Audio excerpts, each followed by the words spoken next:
Firstly, all members of the Constitutional Assembly were participating in different aspects of the drafting of the Constitution.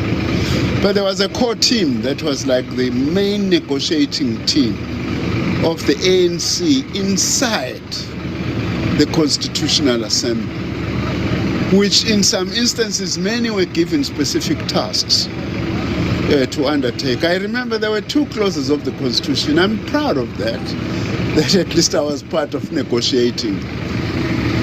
On behalf of the ANC, though we were all members of the Constituent Assembly, I negotiated Section 29, the education clause.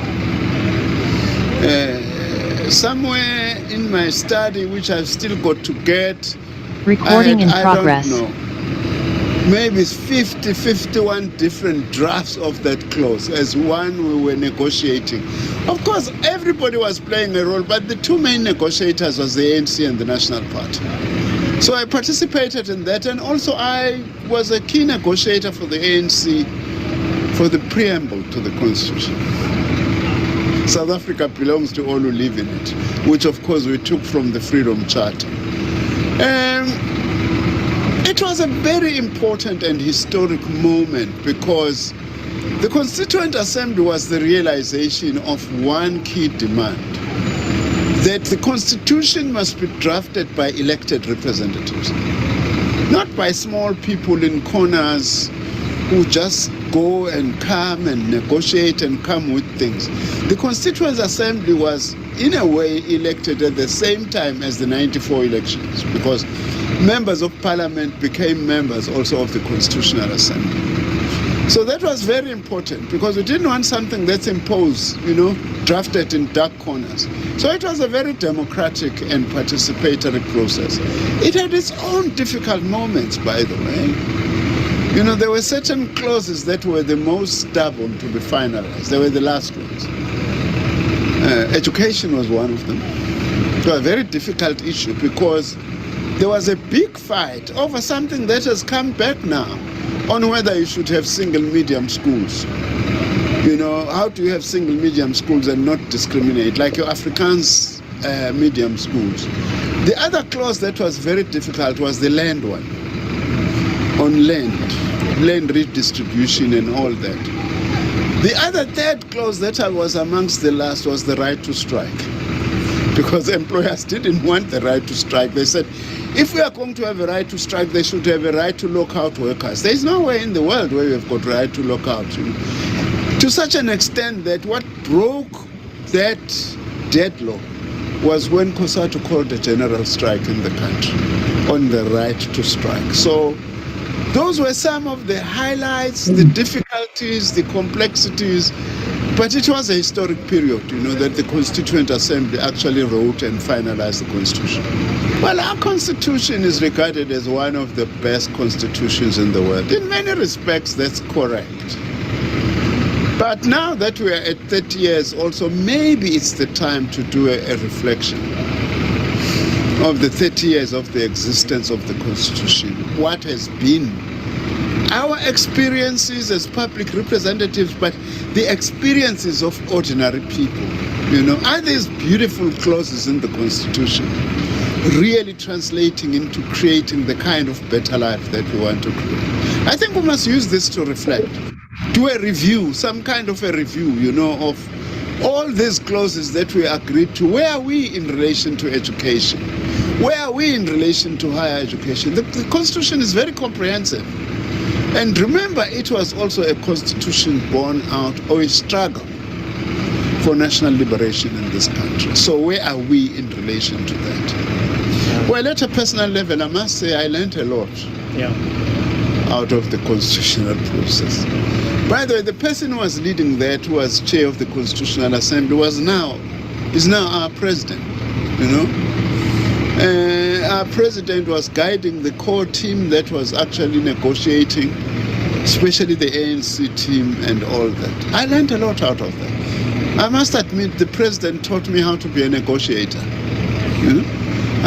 No one had come from that background. Of course, he came with a lot of experience from the trade union movement at that time. It also gave me insights, not just into legislative issues, but insights into how you draft a document of that nature. Because that document is like the birth certificate of a nation that we are trying to make it to be reborn anew. That was very important. Of course, I also came with my own experiences from academia, from research, which I find it useful in terms of that work that one was doing.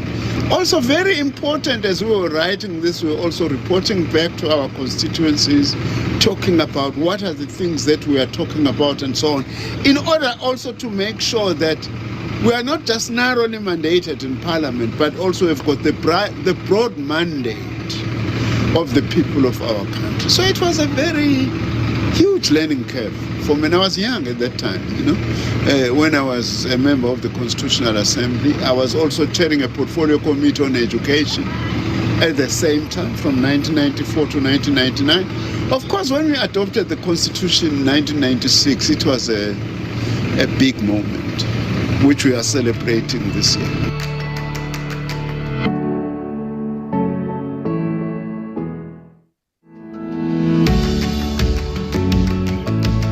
I think our constitution is a liberal constitution which is aligned with the ideology of our party. We had legendary members of parliament then as the Democratic Party. We had Dean Smuts, we had James Self, Tony Leon, Colin Eglin, Douglas Gibson. We had really excellent members of parliament who believed in the same values that are contained in the constitution. And I think for us, it was then a 1% party. For a party that small to have made such an impact and get so many of our values enshrined in the Constitution. But it's not only a question of getting our values into the Constitution, but it's also now become our shared values as a country, things that unite us. And I think in that instance, for such a small group to have had such a big impact on making sure that we get enshrined freedom and possible opportunity in our constitution was a major victory, and they are legendary figures till today because of what they stood for. I think it underpins everything that we are as a nation. It is what we aspire to as a nation in terms of values. It is one of the things, perhaps apart from the Springboks, that unite us the most. The Constitution is the roadmap of the best of what we should be, but it also gives us something to aspire to as a country. The big thing is that constitutions on paper cannot be eaten, it cannot be lived. And that freedom now comes down to our generation to make it into something tangible, something that people can experience and ultimately live the benefits of the freedom that was won through that document. But it is an incredibly uniting document, and it underpins what we as a nation do stand for and should stand for. If you take the job seriously and you're here for the right reasons, then that is what underpins everything that you do. And if you're passionate about being here, then we all swear oath to the Constitution. And the Constitution forms the bedrock of everything that we do. You can't do anything in Parliament without referring back to the Constitution. It underpins everything we work for. Helen Suzman at the end of her career said, she pointed to Hansard and said, "That is my life." And everything we will at the end of our careers point to and say, this is what we fought for, is underpinned by this Constitution. And I am very lucky as a member of the Democratic Alliance to be able to say that this Constitution aligns with what we as a party stand for. And then to be able to, through being in Parliament, make it tangible through our work in Parliament, where it actually does make a difference to people's lives. That is where the reward ultimately comes in. So if all of that aligns, it's an incredibly rewarding experience, and it's values that are worth fighting for. Therefore, the Constitution forms the anchor of everything.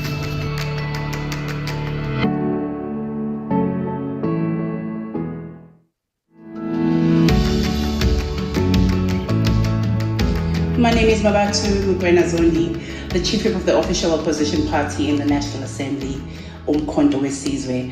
30 years later, I think South Africans are asking themselves one simple question. Was the democracy meant to look like this? Because yes, the Constitution was historic. It ended apartheid law. It gave Black people citizenship, dignity, political rights in their own country. It also gave South Africans a chance to avoid civil war and build a democratic state rooted in justice and equality. And for this, it will always matter. But let us not be dishonest.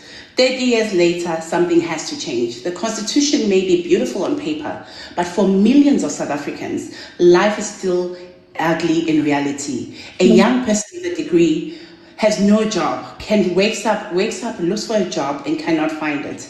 A mother sitting in a collapsing public hospital does not experience democracy the same way politicians in Cape Town do.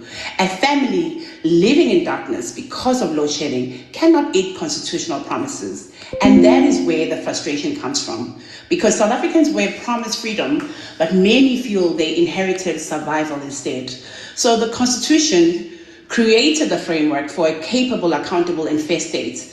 The problem is that those entrusted with power weaken that state through corruption, cadre deployment, as well as political greed. So we must be careful not to blame the Constitution for failures of leadership. The Constitution did not steal money meant for communities. The Constitution did not collapse municipalities. The Constitution did not destroy ESCOM. Politicians did. And that is the painful truth South Africa must face today. But there is another important lesson from these 30 years. A democracy without strong opposition becomes very dangerous. Because when one party governs for too long without consequence, arrogance enters the system. Accountability weakens, corruption becomes normalized, and failure becomes defended instead of corrected, which is what we see every single day. This is why the role of the official opposition is not to entertain parliament, but is to defend the people against abuse of power. It is to ask the uncomfortable questions when others are silent. It is to speak for ordinary South Africans who feel abandoned by the political elites. And that is precisely why the rise of the MK party has changed the political landscape of this country. Whether people support it or not, one thing is for sure and undeniable. South Africans are demanding a new political direction, and we are the future. They are tired of the recycled promises. They are tired of watching the same government apologize for the same failures year after year. It is the voice of millions who feel betrayed by the democratic promise. And as the official opposition, we understand that our responsibility is not simply to oppose for the sake of headlines. Our responsibility is to protect the constitutional democracy by forcing accountability, exposing failure, and ensuring that no government ever becomes bigger than the people it serves. Because democracy does not die only through dictatorship. Sometimes democracy dies slowly through incompetence, through corruption, and through hopelessness. I also think that 30 years later, we must stop pretending that political freedom alone is enough. People want economic freedom, people want safety, people want jobs, people want working clinics, functioning schools, and a government that respects them. Democracy must also be felt in your pockets, in your home, and in your future. Look at the price hikes of fuel, for instance. I also think that it is where the government party has lost its people. They have become too comfortable celebrating liberation history while the country deteriorated around them. And you cannot keep telling hungry people to celebrate 1994 while they cannot afford food in 2026. At some point, liberation memory expires if it's not actually matched by delivery. But despite all of this, I still believe the Constitution remains one of our country's greatest assets because it gives ordinary citizens the power to challenge abuse. It protects freedom of speech. It protects the court from political capture. And it also allows opposition parties such as the MK to hold government accountable. Without it, South Africans could have been far, far, far worse.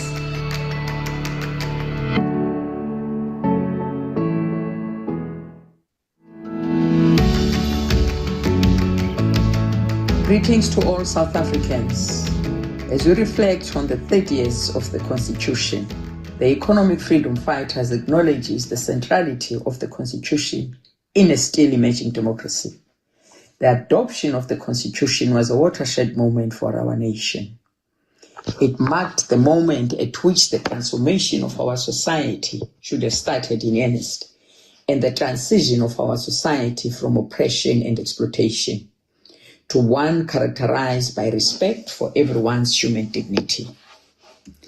That notwithstanding, we also acknowledge that the Constitution was a product of negotiated settlement, and that in our quest for freedom, we did not defeat the enemy outright. Implicit in this is the fact that our Constitution still provides protection to the supremacist ideals of the enemy. It insulates the enemy from fully accounting for the racist dehumanizations of African people for over 3 decades. The provision for justice and equality is extended to all, as if we are all starting from the same base. Nothing epitomizes this more than the constitutional provisions for land in this country. The Constitution recognizes the rights of the dispossessor and the rights of the dispossessed, thereby presuming an equivalence of interest between the settler and the native. This creates practical difficulties in addressing historical land dispossession in the country. The Constitution also does not explicitly outlaw colonial and apartheid denialism, creating room for right-wing elements to seek to derail our democracy in their quest to reintroduce the past. We are, however, committed to transforming our society by constantly and rigorously reflecting and amending the Constitution when needed. I thank you.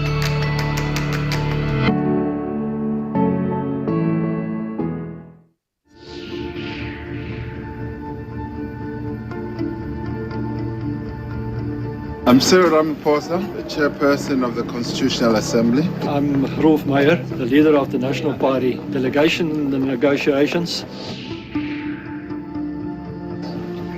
Our Constitution needs to protect that rights. I'm going to receive a petition from the people, the workers who have marched against the Constitutional Assembly. Big business was entitled to an extent to be protected. At the same time, COSATU was adamant that the lockout would not be included in the Constitution. We are about to reach the final stages of completing the Constitution. We had resolved most of the problems in the Bill of Rights, but that those that remained were the most important and most difficult to solve. To receive education in the language and in accordance with the religious, and that's also a problem to you. Piet Maree for a long time warned me that education is going to be the most difficult issue to get agreement on. The National Party was particularly obstinate and I would say irrational when it came to the education clause. What are we going to do, Pete? I don't know. I believe we must admit more or less deadlocked. We had to address the issues and stop beating about the bush. And how do you go to the 8th and deadlock on a simple issue like this? They were simply at a loss, completely paralyzed with this particular issue. Constitutional negotiators have achieved major breakthroughs in their through-the-night talks to reach agreement on a final draft constitution. All parties will be entitled to make and propose amendments to the Constitution, and all those amendments will then be considered in a committee stage. Finally, on the 8th of May, the Constitution with the amendments will be put to the Constitutional Assembly, and hopefully at that stage we will have a 2/3 majority to endorse our 2 years' work. Then there are other amendments which flesh out our view of what the Constitution should be like. They're not frivolous and but they together with the core ones would say if we could get everything, that's what it would look like. The right to life, sexual orientation clause, you're going to do the preamble. I'm going to have a look at socio-economic rights and, of course, the issue of horizontal and vertical application of the Bill of Rights. Yeah. The big and major one for us is, of course, the property clause, that it must be there to provide access to land rather than protection to private property. 24th of April 1996. Political parties have been given until this afternoon to make their belated submissions to amend the Constitution. The Management Committee of the Constitutional Assembly will sit today to look into suggestions. Ramaphosa says he doesn't expect proposed amendments to the draft Constitution to delay the adoption of the Constitution by May the 8th. Constitutional Assembly subcommittees are to continue negotiations today on the nearly 300 proposed amendments to the draft Constitution. Several deal with substantive changes to the sections dealing with education, language, property rights, and the rights of striking workers. On both sides, one has reservations that are going to be very, very difficult to overcome. Almost impossible. People began to talk of deadlocks. You were reaching almost a critical stage. The pressure from COSATU on this process. I don't think this is an issue which we can accept at this stage. The strike action tomorrow is unlawful and unprocedural. How does this item come here? Mr. Ramaphosa. On whether the strike by COSATU tomorrow is procedural or not procedural. COSATU was protesting to stop the inclusion of a clause in the Constitution that would allow employers to lock out striking workers. I don't think we are going to adopt a constitution if both of us still hold on to our position. DP or the National Party or the ACDP? No, but the point is this. Why must the ANC abuse? Why must they take the money out of the country? No, Mr. Fourie, I've got nothing against businesses. Patricia, let me help. At one stage, Cyril and myself, we were saying to each other, now we have problems. We are faced with a situation where the National Party wants us to constitutionally entrench single medium, clearly African schools. And we think that to actually do that would be a return to Verwoerd apartheid. Some of the newspapers, like Rapport, for instance, clearly almost put a gun against the National Party's head. If you give in on education, that's the end of it. The point had been reached that if need be, we would hold the referendum.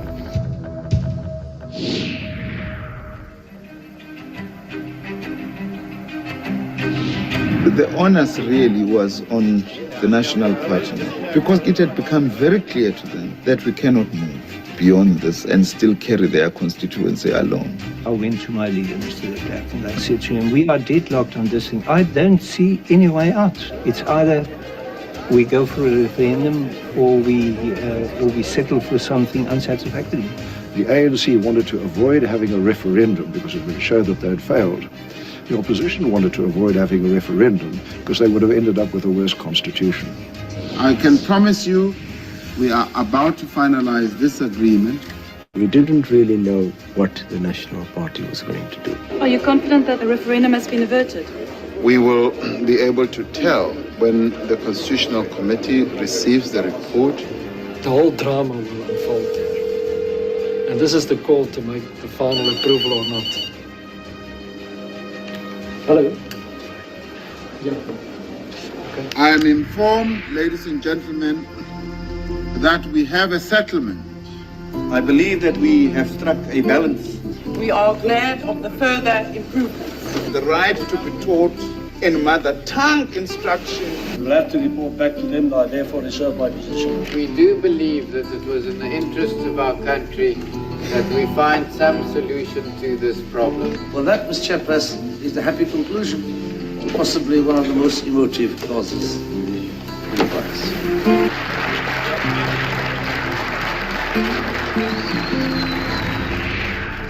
Exercising an awesome responsibility, it is my duty as chairperson to urge all of us in this assembly, even those who might have some reservations, to vote today for a democratic and free South Africa. It's not the document of some or other political party. It's really a consensus document. It belongs to the South African nation. We never reached consensus on lockout. But on the other two, property and education, I'm happy to say that I think we've reached satisfactory compromises. Let us all give our country its true birth certificate. The people of our country expect no less of us. Thank you very much, Mr. Chair. The Constitution, important as it is, it's a piece of paper. But it must be a piece of paper that lays the basis for real and genuine democratic transformation. A basis for us as a country to really attend to all the problems that had necessitated the struggles that we've waged over the centuries. Noes 2, abstentions 10. The question has therefore been agreed to.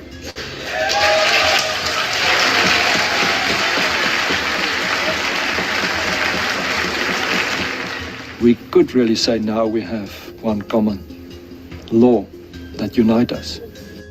As one, you, the representatives of the overwhelming majority of South Africans, have given voice to the yearnings of millions.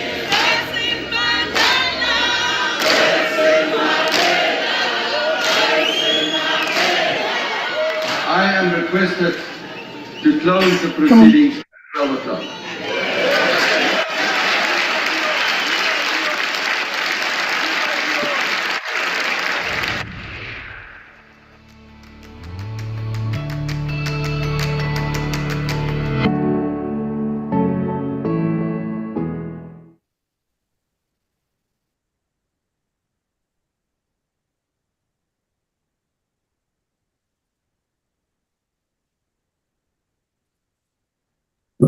We unmute Mr. Sutri.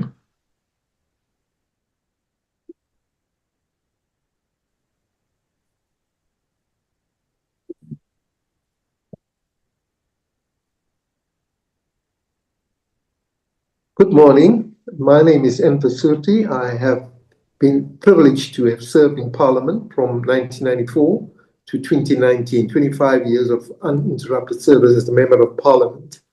I also had the distinct privilege of being a member of the Constitutional Assembly, which comprised both the National Assembly and then Senate.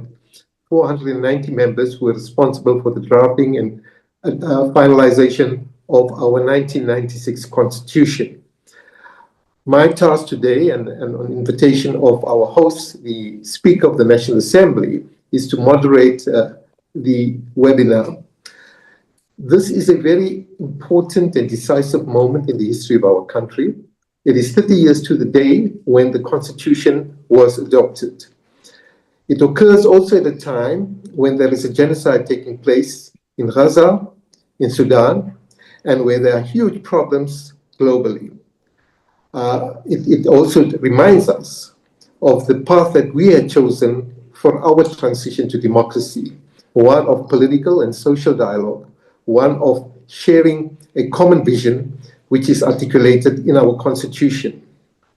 My task also today is to extend a warm welcome to all members of Parliament. I should start with the Deputy Minister of Constitutional Development, who is the Speaker, who is one of the presenters, all members of Parliament, members from organized labor who are going to address us, members from civil organization who form part of the panel, and all participants who are here.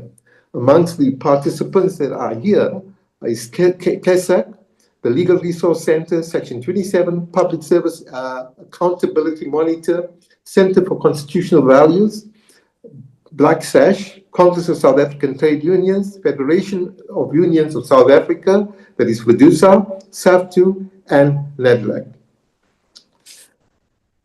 I think we should just commence with a few house rules, amongst which the first would be to ensure that your device is muted. We are certainly not very interested in your selection of a cereal for breakfast this morning, and we hope that all members and participants mute their devices. Secondly, that we would try, although we cannot change the realities of our difficult and tumultuous global world, to have this virtual platform organized and managed in a way that we become sensitive to time and its needs. We would want to give you a gentle reminder. So speakers are reminded that that's for the speaker, for Madam Speaker, as well as the Deputy Minister, we would give them a gentle alarm 1 minute before the expiry of the speech as per program. And for the other presenters, it would be 30 seconds before the expiry of the speech. With regard to this session in relation to questions and answers, we urge and respectfully ask members to be conscious of the fact that we want to accommodate as many voices as possible, and therefore we would allow a maximum of 1 minute per question. That would be a combination of a prelude or statement to the question, and it would be helpful if the person who raised the question is able to identify whom he or she would like to have a response from. Where no person is identified, the moderator would then have the discretion of directing it to a member of the panel. With regard to, well, that would be the question, yes, before, when asking a question, please do not forget to raise your hand on your device so that we could identify.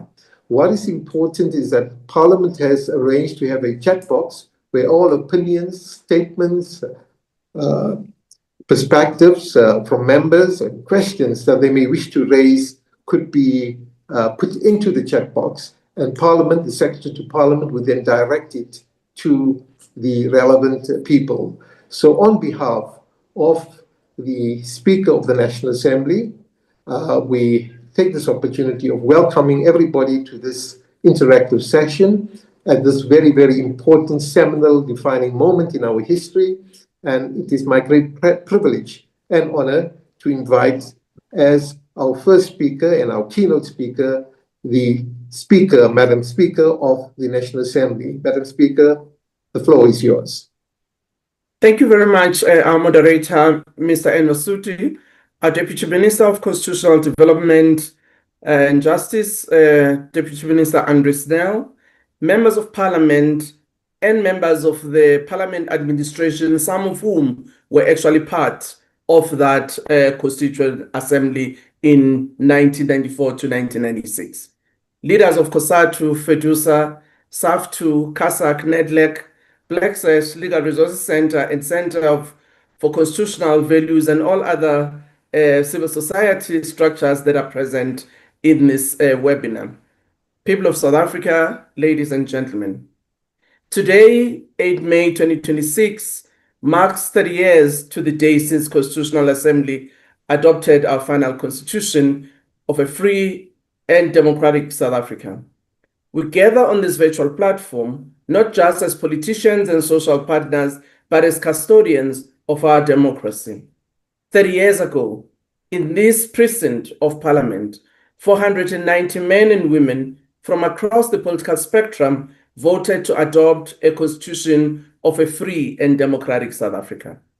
We gather on this platform to actually celebrate the foundations that were laid, but as chief whips of various parties have articulated in the interviews, that today we also reflect on what has been done and what we need to do going forward. The passing of the Constitution was the birth of South Africa, which we had long yearned for. It was the rise of South Africa, which 3,000 people envisioned in Kliptown in 1955 when they adopted the Freedom Charter that prophesied a South Africa that belongs to all who live in it.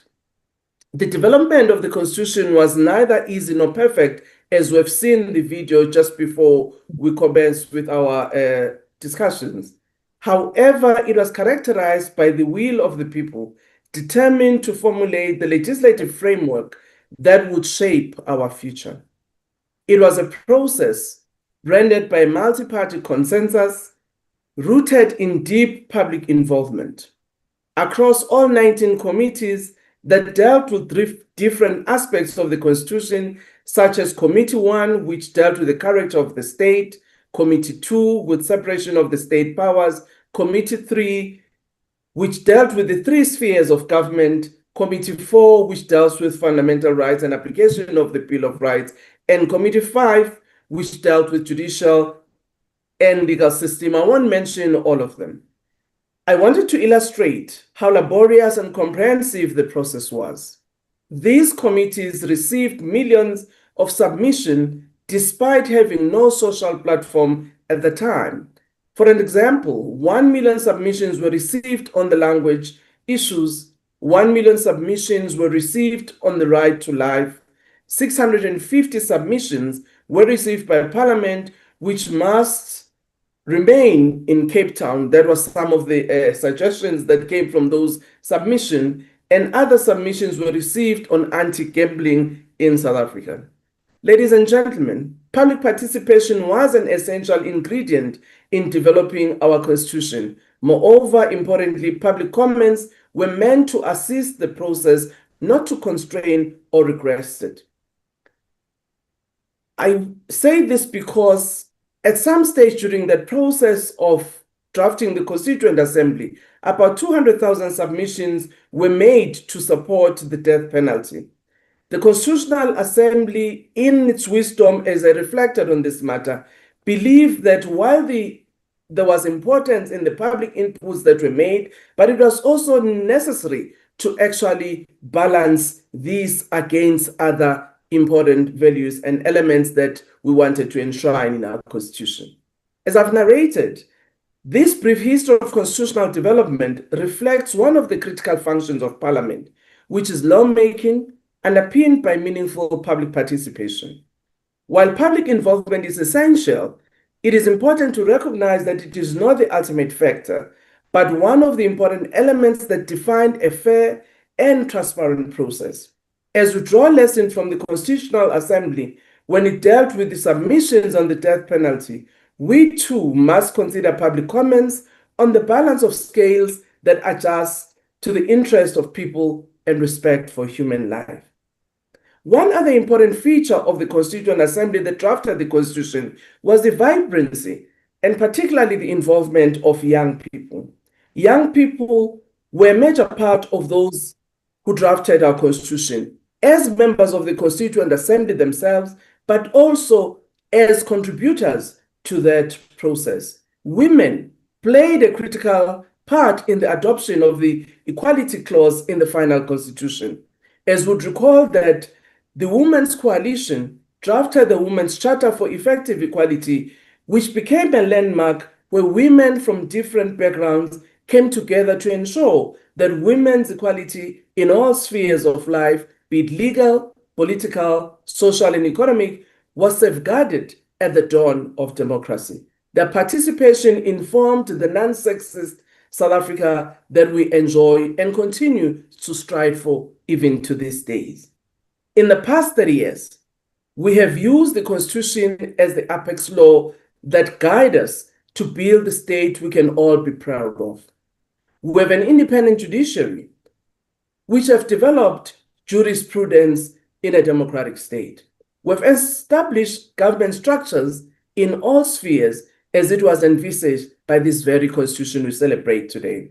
Our Parliament and provincial legislatures continue with their work of holding the executive to account. They continue to make laws. They continue to advance international parliamentary democracy.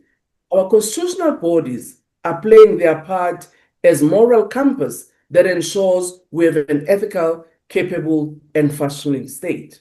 We should consider this as the first phase of our participatory democracy. The key task that lies ahead, I want to posit, is in what we do going forward. How do we use the established state structures and the constitutional framework to address the intensifying socio-economic challenges of unemployment, inequality, and poverty? To do that, we must invest in human capital and ethical leadership that will steer these state organs and legislative frameworks which we have developed over the past 30 years. To me, that is the road ahead, which requires all of us seated here and all those who are outside South Africans to pull in the same direction as we capitalize on the stage we've built to create a better life for all. The next 30 years will be the test whether we have courage to live by the principles and values we have used as a foundation to build the state structures. To our social partners, thank you for 30 years of making the Constitution real and tested in real life. To the public joining us, I want to say this is your Constitution. We must utilize it and defend it to ensure that the gains of freedom were not in vain. Thank you very much, and I trust that this will be an interesting and a successful webinar. It is a start, not the end. We will continue during the year to make sure that we have these interactions so that we can indeed assess how far we've gone in the 30 years. I thank you. Thank you most kindly, Madam Speaker. Indeed, our Constitution is quite unique in the world. It is the only one that has as its founding provisions non-racialism and non-sexism, very critical given our apartheid past. We also take note of your request that there should be this continuation of vibrant debates and discourse, social discourse, towards the future. It is now my privilege to invite to the podium, our virtual podium, the Honorable the Deputy Minister of Justice and Constitutional Development, Mr. Andre Snell. Thank you. Program Director, Honourable Speaker, representatives of civil society organisations, labour federations and components of NEDLAC, fellow members of Parliament, distinguished guests, fellow South Africans. Speaker, I want to start off by thanking you very profusely for both organising this event and for inviting me to participate in it, because it is indeed an important national reflection marking 30 years since the adoption of the Constitution of the Republic of South Africa. Because the 8th of May remains one of the defining moments in the history of our country. Because on that day, the Constitutional Assembly adopted a constitution that was born of struggle, built on fundamental documents such as the Freedom Charter, and also the active participation of the people of South Africa. As a young MP, I was deeply privileged to be amongst the 490 members of the Constitutional Assembly. It was a central demand of the liberation movement that the Constitution had to be written by elected representatives of the people in an open and participatory manner. Members of the Constitutional Assembly were women and men, old and young, black and white, urban and rural, workers and professionals, trade unionists, armed combatants, women, youth, traditional leaders, academics, artists, and young human rights lawyers. I found the level and the intensity of public involvement, whether civil society organizations, trade unions, political parties, and the public generally, truly inspiring. Whether through letters, hearings, submissions, media campaigns, town hall discussions, and direct engagements, South Africans made their voices heard, thus ensuring the inclusivity and the legitimacy of the process. Millions of people played a role in the shaping of the final version of the Constitution. And in many ways, the process itself was as significant as the outcome. It was democracy in action, a nation collectively writing its own future. It represented not merely a legal transition, but a moral and a political commitment to build a democratic society founded on human dignity, equality, and freedom. And for many South Africans, the Constitution was and remains a solemn promise that never again would our country be governed through oppression, exclusion, and arbitrary power. We celebrate this milestone under the theme One Constitution, One Nation, Reflect, Renew, Recommit. And as we commemorate this milestone, we must recognize that constitutions do not defend themselves. Their endurance depends on institutions, on leadership, on public participation, and the building of a vibrant constitutional culture. The executive, alongside Parliament and the judiciary and civil society, carry a profound responsibility to uphold and advance the values contained in our Constitution. Over the past 3 decades, the democratic executive has played a central role in transforming the South African state from an instrument of apartheid into a constitutional state accountable to the people. That transformation was not abstract. It involved the repeal of unjust laws, the creation of democratic institutions, the expansion of socio-economic rights, and the construction of a legal framework grounded in accountability and equality. Under constitutional democracy, government authority is no longer exercised through parliamentary sovereignty, unchecked by rights. Instead, all public power is constrained by the Constitution and subject to judicial scrutiny, transparency, and democratic oversight. The constitutional architecture fundamentally changed the culture of governance in South Africa. The executive has had to learn and continues to learn that constitutional governance requires more than administration. It requires justification, consultation, and accountability. The Constitution also placed positive obligations on the state. It requires government not only to respect rights, but to progressively realize them.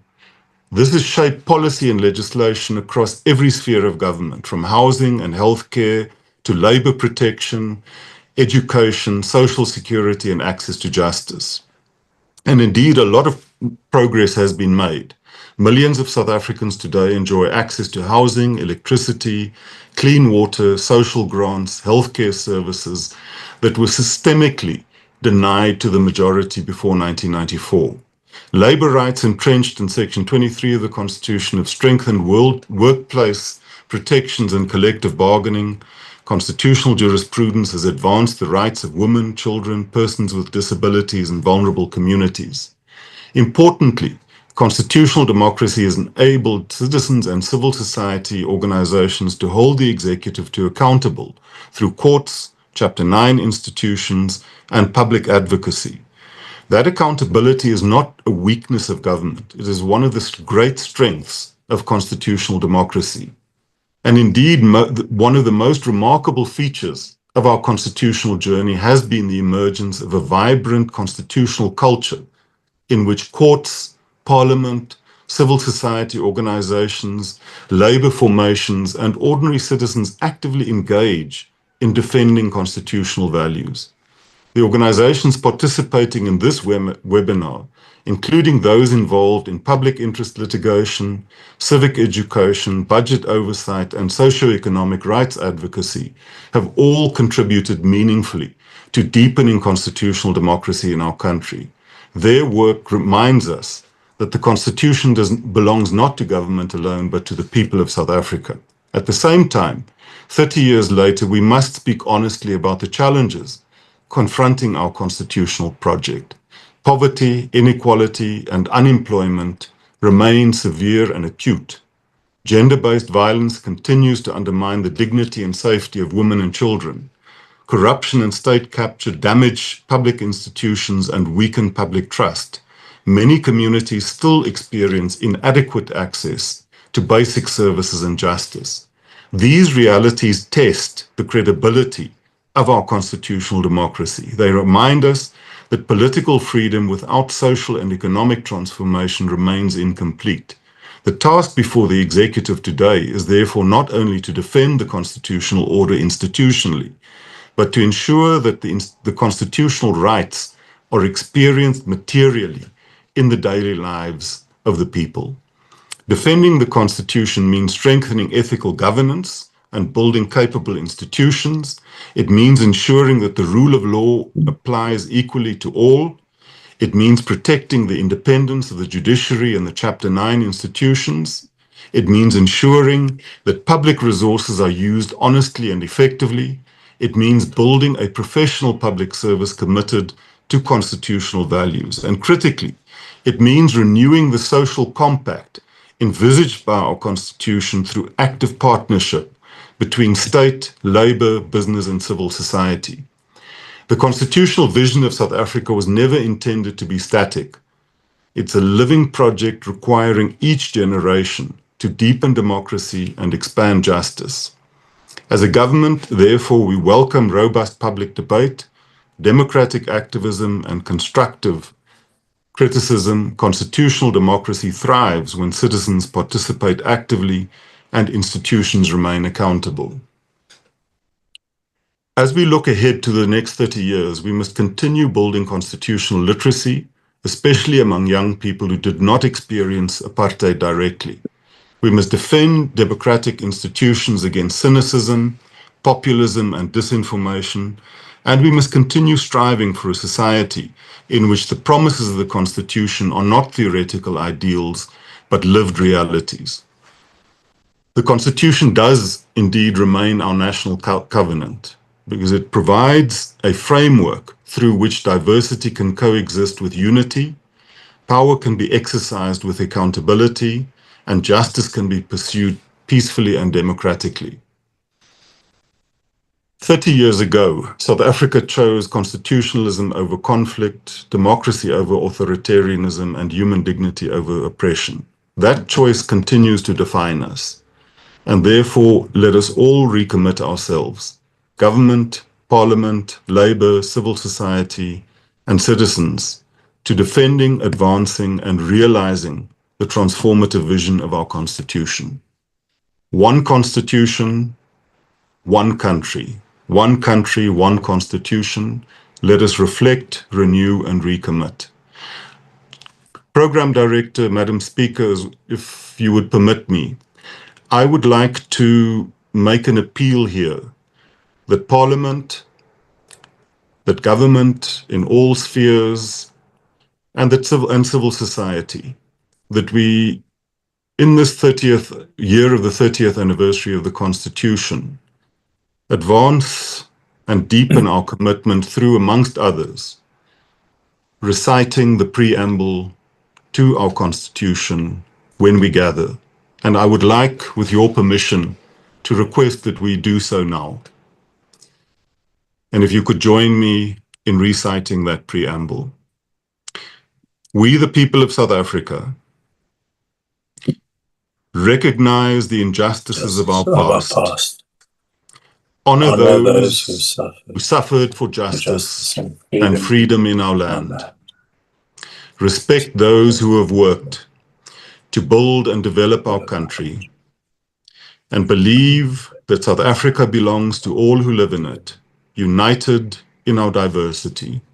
We therefore, through our freely elected representatives, adopt this Constitution as the supreme law of the Republic, so as to heal the divisions of the past and establish a society based on democratic values, social justice, and fundamental human rights. Lay the foundations for a democratic and open society in which government is based on the will of the people and every citizen is equally protected by law. Improve the quality of life of all citizens and free the potential of each person, and build a united and democratic South Africa, able to take its rightful place as a sovereign state in the family of nations. May God protect our people. Nkosi sikelele Afrika, Morena buluka sichaba sahesu, Khotsi in South Africa, God bless South Africa, Mudzimu fatuchedza Africa, Hosi katikisa Africa. Thank you. Thank you very much, Deputy Minister of Justice and Constitutional Development. And perhaps we could take it one step further by making an appeal to the Honourable Minister of Basic Education to ensure that at the next assembly, the preamble is read in all assemblies across all public schools. That would be a wonderful way forward for the new generation.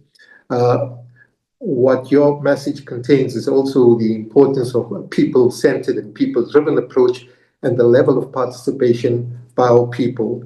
And quite interestingly, while millions of people across the globe march in solidarity with those who are oppressed and who are subjected to apartheid, there are governments, so-called democratic governments, that are suppressing freedom of expression and freedom of assembly. It is now my honor and privilege to call on a friend and good friend, Lawson Naidu, from the Council for the Advancement of the South African Constitution. CASAC is the acronym for it, to address us. Mr. Naidu, you are most welcome to take the virtual platform. Thank you. Thank you very much, Program Director Nvasuti, and a special word of thanks to the Speaker of the National Assembly, Dr. Didiza, for inviting CASAC to be a part of this important commemoration of our Constitution.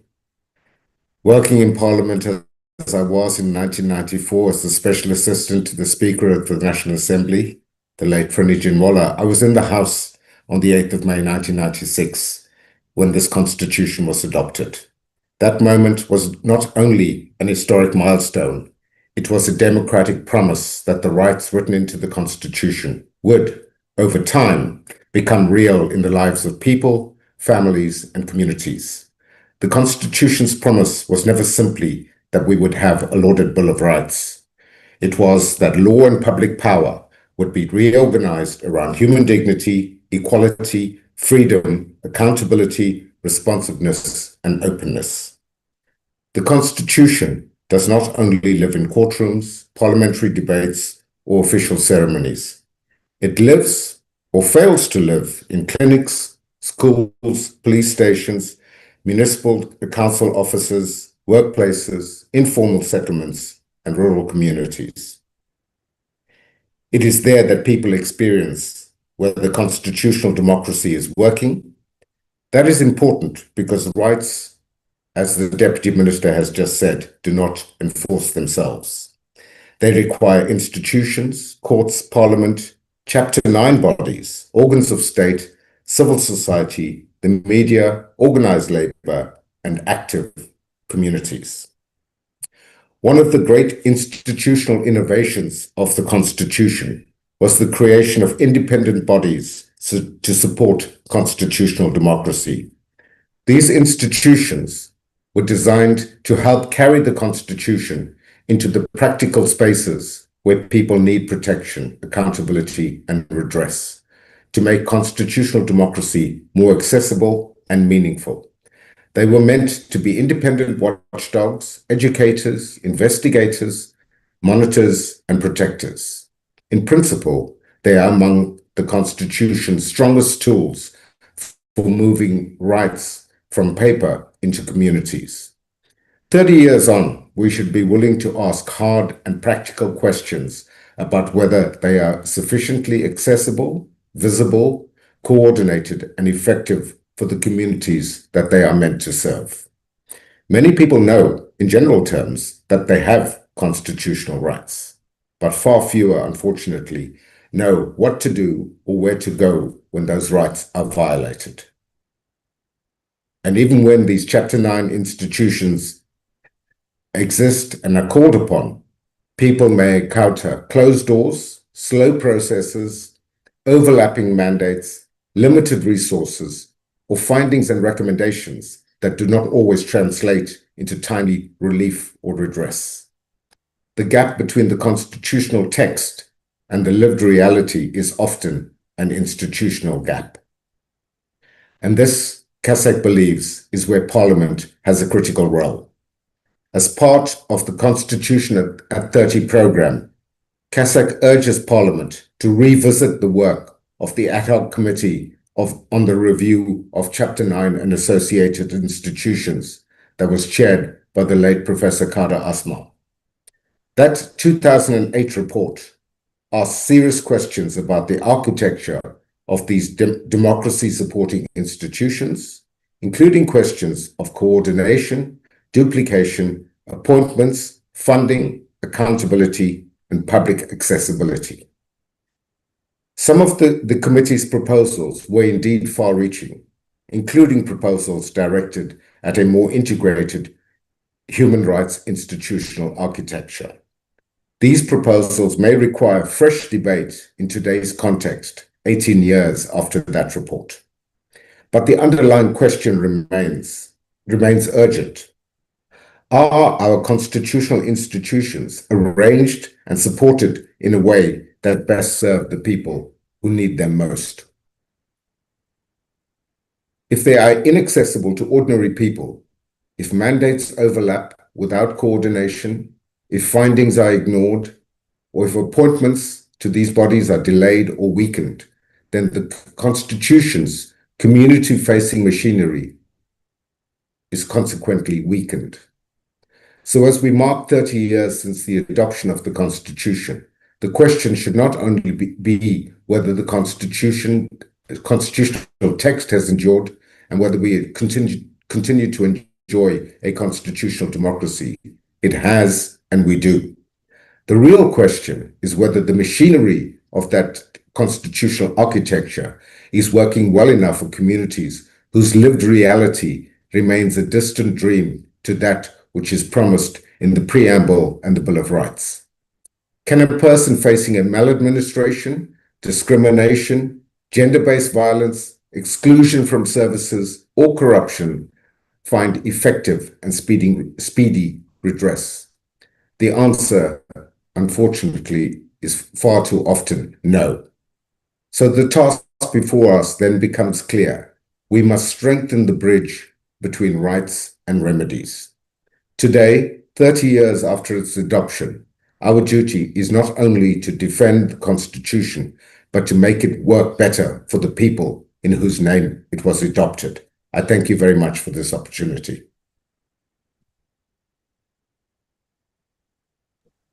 Thank you very much, Lawson, for your contribution. And indeed, the Constitution itself makes provision for constitutional review. So it's a constitutional imperative for us to do so. And perhaps an important starting point would be to engage with the committee, the Portfolio and Select Committee responsible for constitutional review. But thank you very much for your input. It's been extremely useful. It is now my pleasure to invite our next speaker to the platform as Mr. Edward Shalala from the Center for Constitutional Values. Mr. Shalala, you are most welcome to take the virtual platform. Thank you.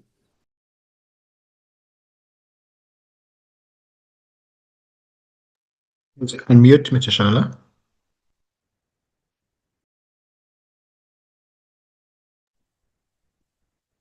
Thank you, Chairperson. Thank you very much.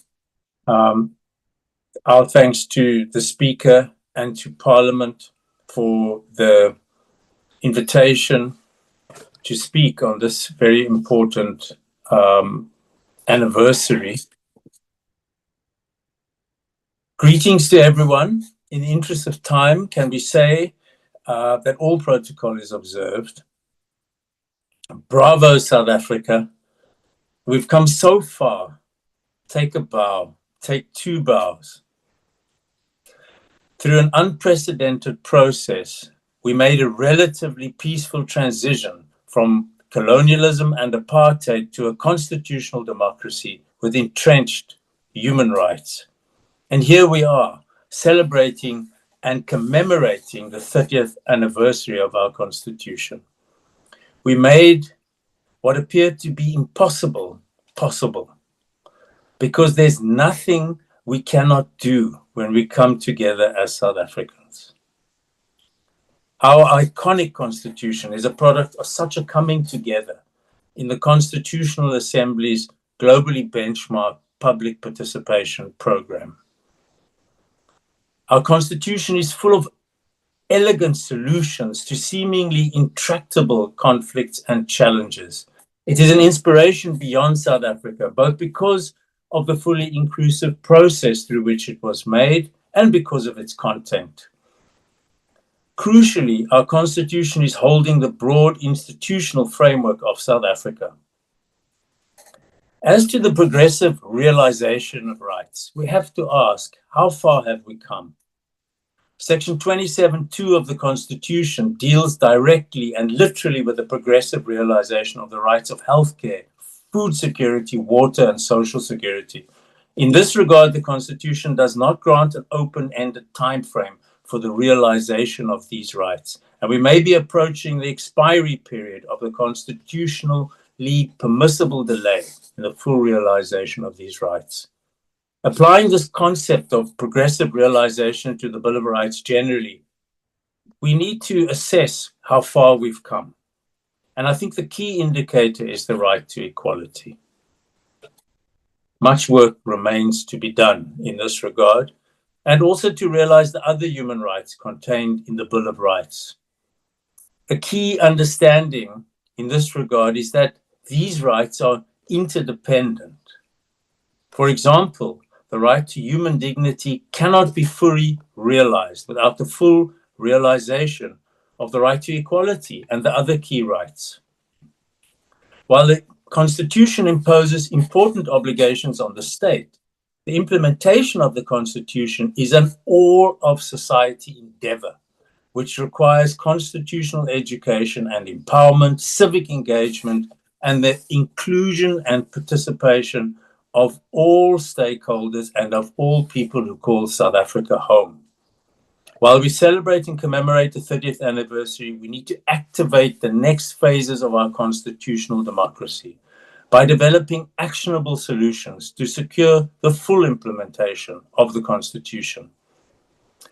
The Center for Constitutional Values has developed a program to deal with this and is based on critically important constitutional issues where we have diagnosed deficits in the implementation of constitutional mandates. CCV's program will implement dialogue processes with the participation of all stakeholders to develop actionable solutions. These are some of the critical constitutional issues that CCV has identified. Ethical values. These are being severely undermined, eroded, and profoundly contradicted, both in South Africa and around the world. Children's rights. Children's rights have to be protected at all times and in all places.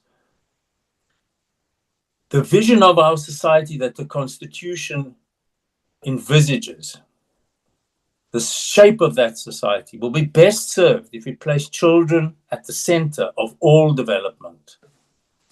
Property rights and land reform have to be dealt with. Healthcare has to be dealt with. If we can come together to make a constitution as good as this one, why are we not able to come together to resolve these and other issues? Our economy, we have to ask, is it fit for constitutional purpose? Are we building a flourishing, inclusive economy that lifts all boats? The Centre's program also includes an international component on, for example, sovereignty and the rules-based international order. There's a rupture in the international system. The rules-based international order is in crisis. The risks are proliferating. CCB is an independent, non-party political civil society organization, and it was co-founded by key staff members of South Africa's Constitutional Assembly. I was the head of the Community Liaison Department of the Constitutional Assembly, and I'm the executive chairperson of the Center for Constitutional Values. As people who call South Africa home, we should be proud of our democratic constitutional journey over the last 30 years. Our democracy has proven to be resilient and robust. However, if we are not diligently busy securing the full realization of the rights in the Bill of Rights, we run the risk of encountering existential threats to our constitutional democracy in the future. While we are celebrating and commemorating our Constitution, we must keep in mind that globally, democracy is under attack. We, as the people who call South Africa home, and I use that expression because the Constitution applies to everyone who's here, and not just to citizens. We must keep in mind that we have to be implementing the Constitution through a process of building solidarity, building democratic solidarity, both at home and with our partners abroad.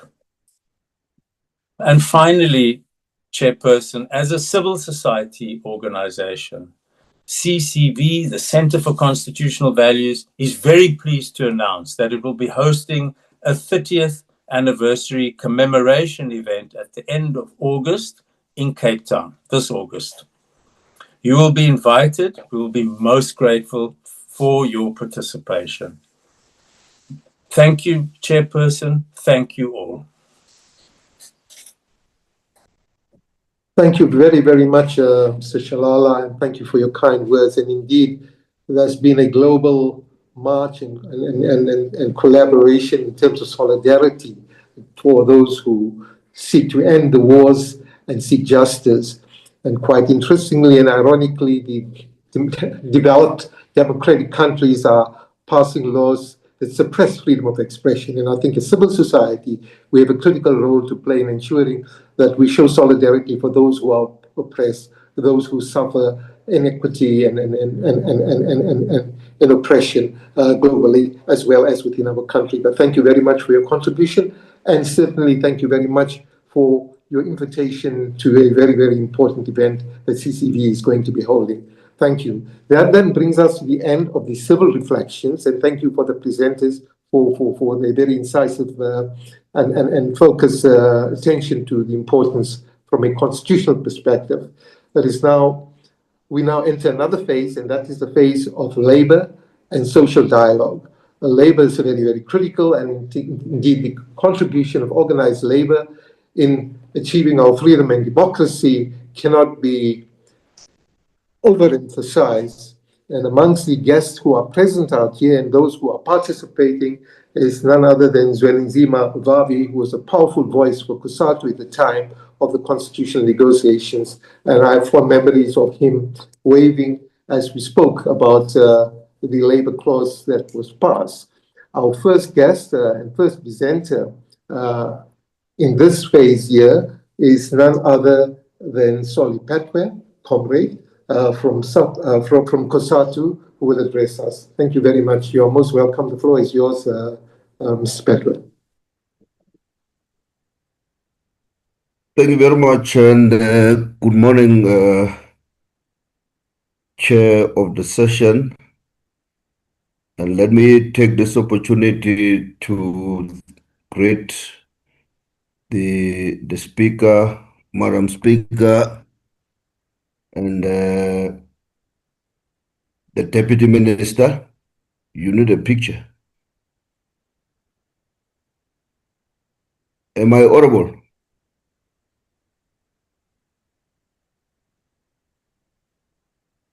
Yes, you're audible, Mr. Petwe. Thank you very much. I have a problem here with the electricity. If I put my video, it becomes a problem. But as I said, thank you very much. As long as you are able to hear me,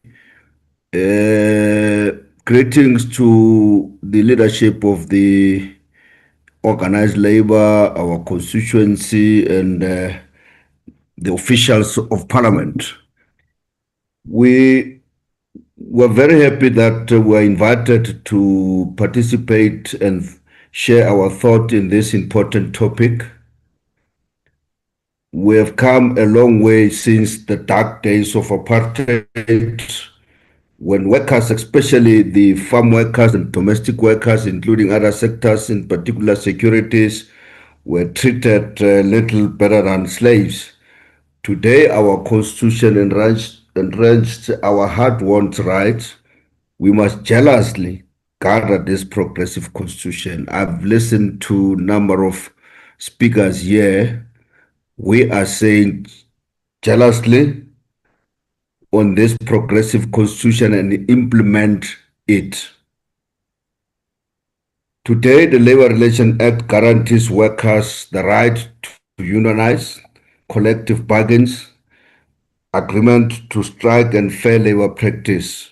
And all this came on the basis of the role that played by COSATU as it has been presented or reported in this platform. These have boosted labor market stability, but all too often employers in public and private sectors undermine these very rights. And these are the issues that as organized labor we are raising, that number of employers continue to undermine the rights that we have achieved, the rights that are entrenched in the Constitution. The Basic Constitutional Employment Act provides minimum working conditions for the workers, including paid maternity and parental leave and overtime pay. Yet all too often employers in the public and private sectors continue to undermine these fundamental rights. The Occupational Health and Safety and the Mining Health and Safety Act have improved workplace safety and reduced number of mine workers lost from over 1 day to less than 1 every 10 days. Yes, this is still too high. We are very disappointed and amazed, Chair or Moderator, that our Department of Employment and Labor has still failed to often for the past 10 years to table the Occupational Health and Safety Act Amendment Bill at Parliament. And we've been raising this matter, Madam Speaker, that it left, the amendment left NETLEC in 2016. The National Minimum Wage Act has raised the wage of 6 million vulnerable workers, in particular farm, domestic construction, security, hospitality, and many more workers who does not have collective bargainings. But more has to be done to deal with employers who are breaking the law. And we must say, even in the Constitution, it does say national minimum wage is not a living wage. We, as labor, as organized labor at NETLEC, we still have to get government, employers to engage on this issue of the living wage. These are hard-won gains by generations of COSATU, and the labor movement must be celebrated. But all too many workers are not able to exercise these fundamental rights. Like the UIF, the compensation funds are badly mismanaged when the CCMA is unfunded or underfunded, and when we have too few labor inspectors on the ground. We are faced with the crisis for employers exploiting the dispensation of undocumented migrant workers from other countries with far worse difficulties. This threatens a race to bottom and undermine the rule of law, including the labor laws. And we've raised some of these issues. While workers celebrate many gains, we cannot celebrate an economy that is not growing. Unemployment stuck at 40 years, entrenched poverty, inequalities, crime and corruption, know when public and municipal services are under severe strain or constraint. We cannot be complacent when the right-wing forces in South Africa and the world are trying to undermine and roll back these many hard-won gains. COSATU is deeply involved in the work at Parliament. No legislation can be passed without COSATU having held extensive engagement on it. We appreciate the value of having Parliament where we've got space and spaces given for the views of workers to be heard and most importantly to be acted upon. We must raise, Madam Speaker, our deep unhappiness with ministers and Parliament undermining NETLEC, which is required by NETLEC Act to engage upon all socio-economic and labor legislation policies before tabling at Parliament. All what we are raising here, we've seen that number of ministers table legislation or policies without engaging or without engagement at NETLEC, and particularly on issues that are affecting workers. We're very jealous about that. Speaker, leadership, and comrade colleague, allow us as COSATU to conclude here. We have come far from the dark days of apartheid. We have won many gains for workers, but we have far to go. As we said, all of us, that the Constitution has to be protected, the Constitution has to be implemented, and we must continue to do that for the benefit of the workers and the working class. Our society is trapped under very serious challenges, particularly the socio-economic. Parliament and business should work with labor to address workers' challenges at NETLEC.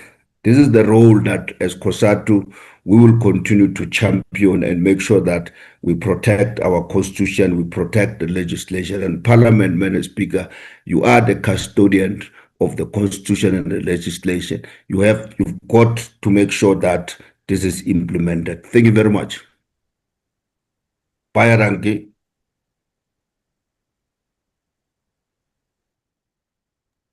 You're muted, Mr. Surti. Thank you very much, Mr. Petwe. Thank you very, very much for your contribution. Indeed, we cannot ignore the challenges that we face in Labour, and certainly I'm sure that Madam Speaker has listened attentively to your kind words. May I then call on Didiza, Ms. Rita Ajam to address us. The floor is yours, ma'am. Virtual floor. Very good morning to you, Programme Director, Madam Speaker, Deputy Minister. I'm equally going to rise on the occasion of saying all protocols observed, considering the time frames that we have before us. First and foremostly, Madam Speaker, thank you very much for the invitation to join this very important conversation as we mark 30 years since the adoption of our Constitution, and a Constitution that I have to emphasize, as highlighted earlier, that has received a plethora of praises as being the most progressive in the world. But let us be clear from the beginning. Workers, unfortunately, do not experience the Constitution as an anniversary.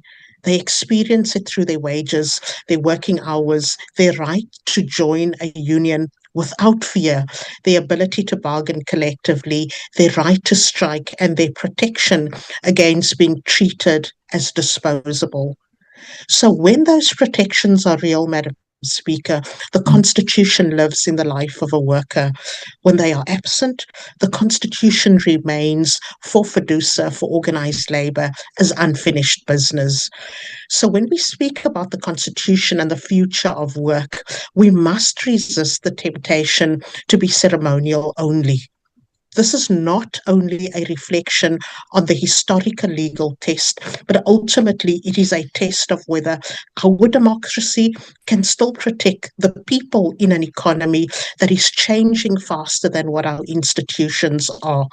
The worker of today is not only standing at a factory gate, reporting at a mine, teaching in a classroom. They are ultimately there for their responsibilities, but the world that confronts us, that is in front of us, is where Section 23 of the Constitution must speak with a renewed voice. Section 23 says that everyone has the right to fair labour practices. It gives workers the very right to form and join trade unions, participate in union activities and strike. It protects the right of trade unions, employers, and employer organizations to engage in collective bargaining. So, Madam Speaker and honourable members of the House, this section was not placed in the Constitution by accident. It came from a painful history of migrant labour, of poverty wages, of racial capitalism, of worker repression, and the knowledge that democracy cannot end at the workplace door. Section 23 changed the moral architecture of South Africa's labour market by giving it constitutional dignity to organising. It made collective bargaining part of our democratic settlement. So this very Section 23 affirms that workers are not beggars in this economy, but rights-bearing citizens whose labour holds this country together. Madam Speaker, we are the heartbeat of this economy, not numbers on a balance sheet that can be disposed of. But we must also be honest. The future of work is now testing whether Section 23 is strong enough to travel into new forms of work, new forms of control, and new forms of exploitation that often arrive dressed in the language of innovation, as we see with digitization, AI, and platform work. So the question that we ask is, what does fair labour practice mean when a worker is hired and dismissed by an algorithm? What does collective bargaining mean when workers never physically meet each other? What does the right to organise mean when workplaces are controlled by apps from another country? What does that right to strike mean when the company says that these are not our employees? These are the bread and butter questions that we as organised labour are seized with Madam Speaker, in simple, they are dignity questions, and yes, they are equally so democracy questions. The ILO has been clear that the future of work must not be left to markets alone. Its future of work streams show that technology, climate change, demographic shifts, care work, education, new business models, and platform work that we are seeing exploding now are all changing the meaning of work in itself. And Fiducia certainly agrees. We are not afraid of technology.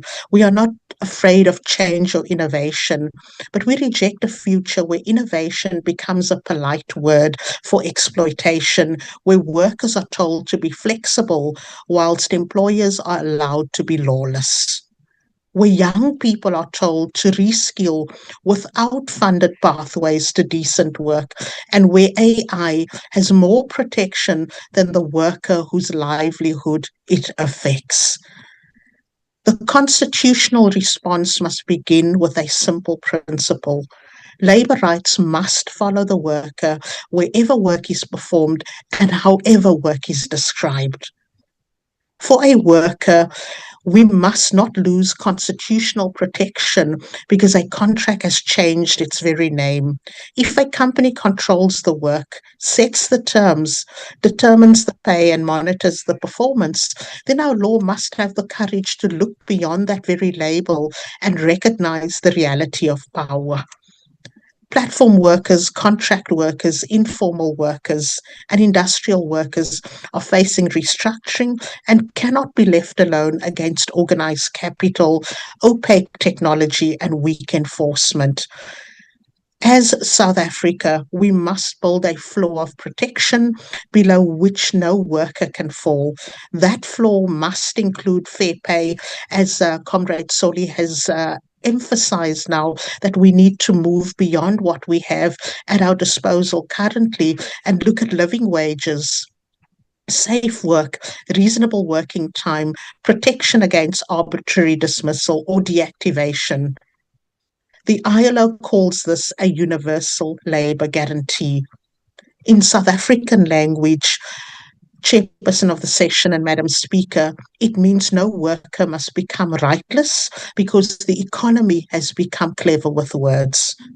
So when we speak of 30 years of the Constitution, let us not only ask whether the Constitution has survived, let us ask whether workers have survived with dignity, whether democracy has entered the workplace, and whether the new economy we are building will have rights at its centre. 30 years later, the task before us is obvious. We must take the promise of the Constitution into the economy that is now coming.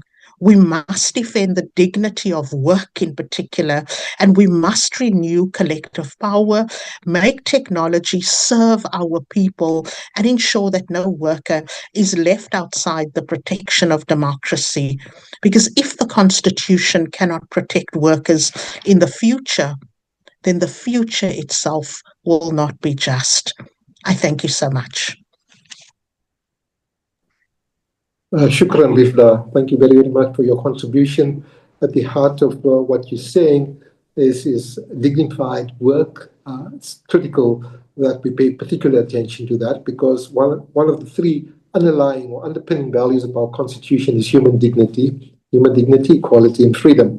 Indeed, you also drew our attention to the fact that there's a rapidly changing technological environment, and the challenge of labor and organized labor in particular is how to deal with it to ensure that there is fair and just labor practice in that particular environment. But thank you so much for your contribution.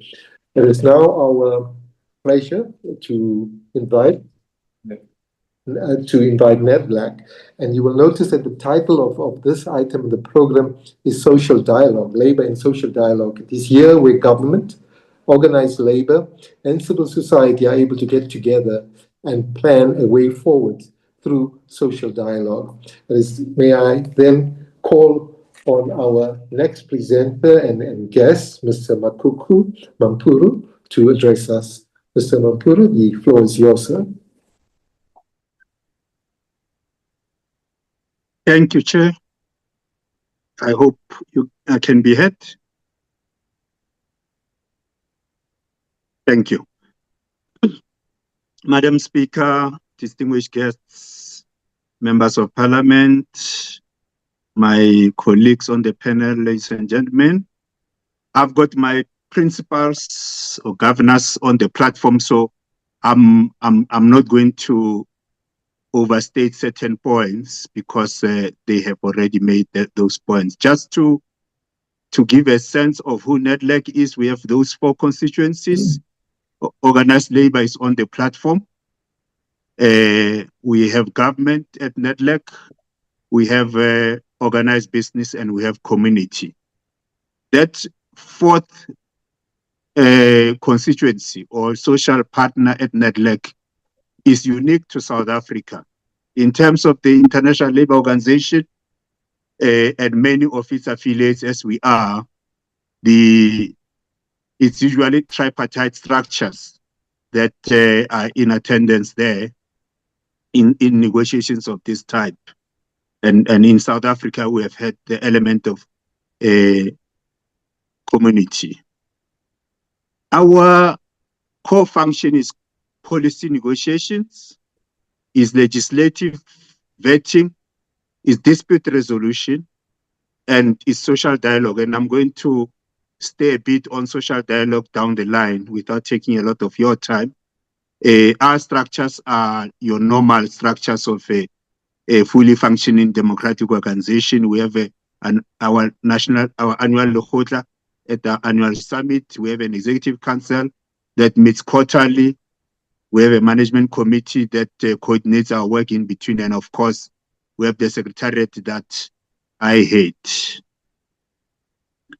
We would like to think that NEDLAC is the reason South Africa has avoided some of the labor unrests that have been seen, observed in other countries, especially in the 1990s.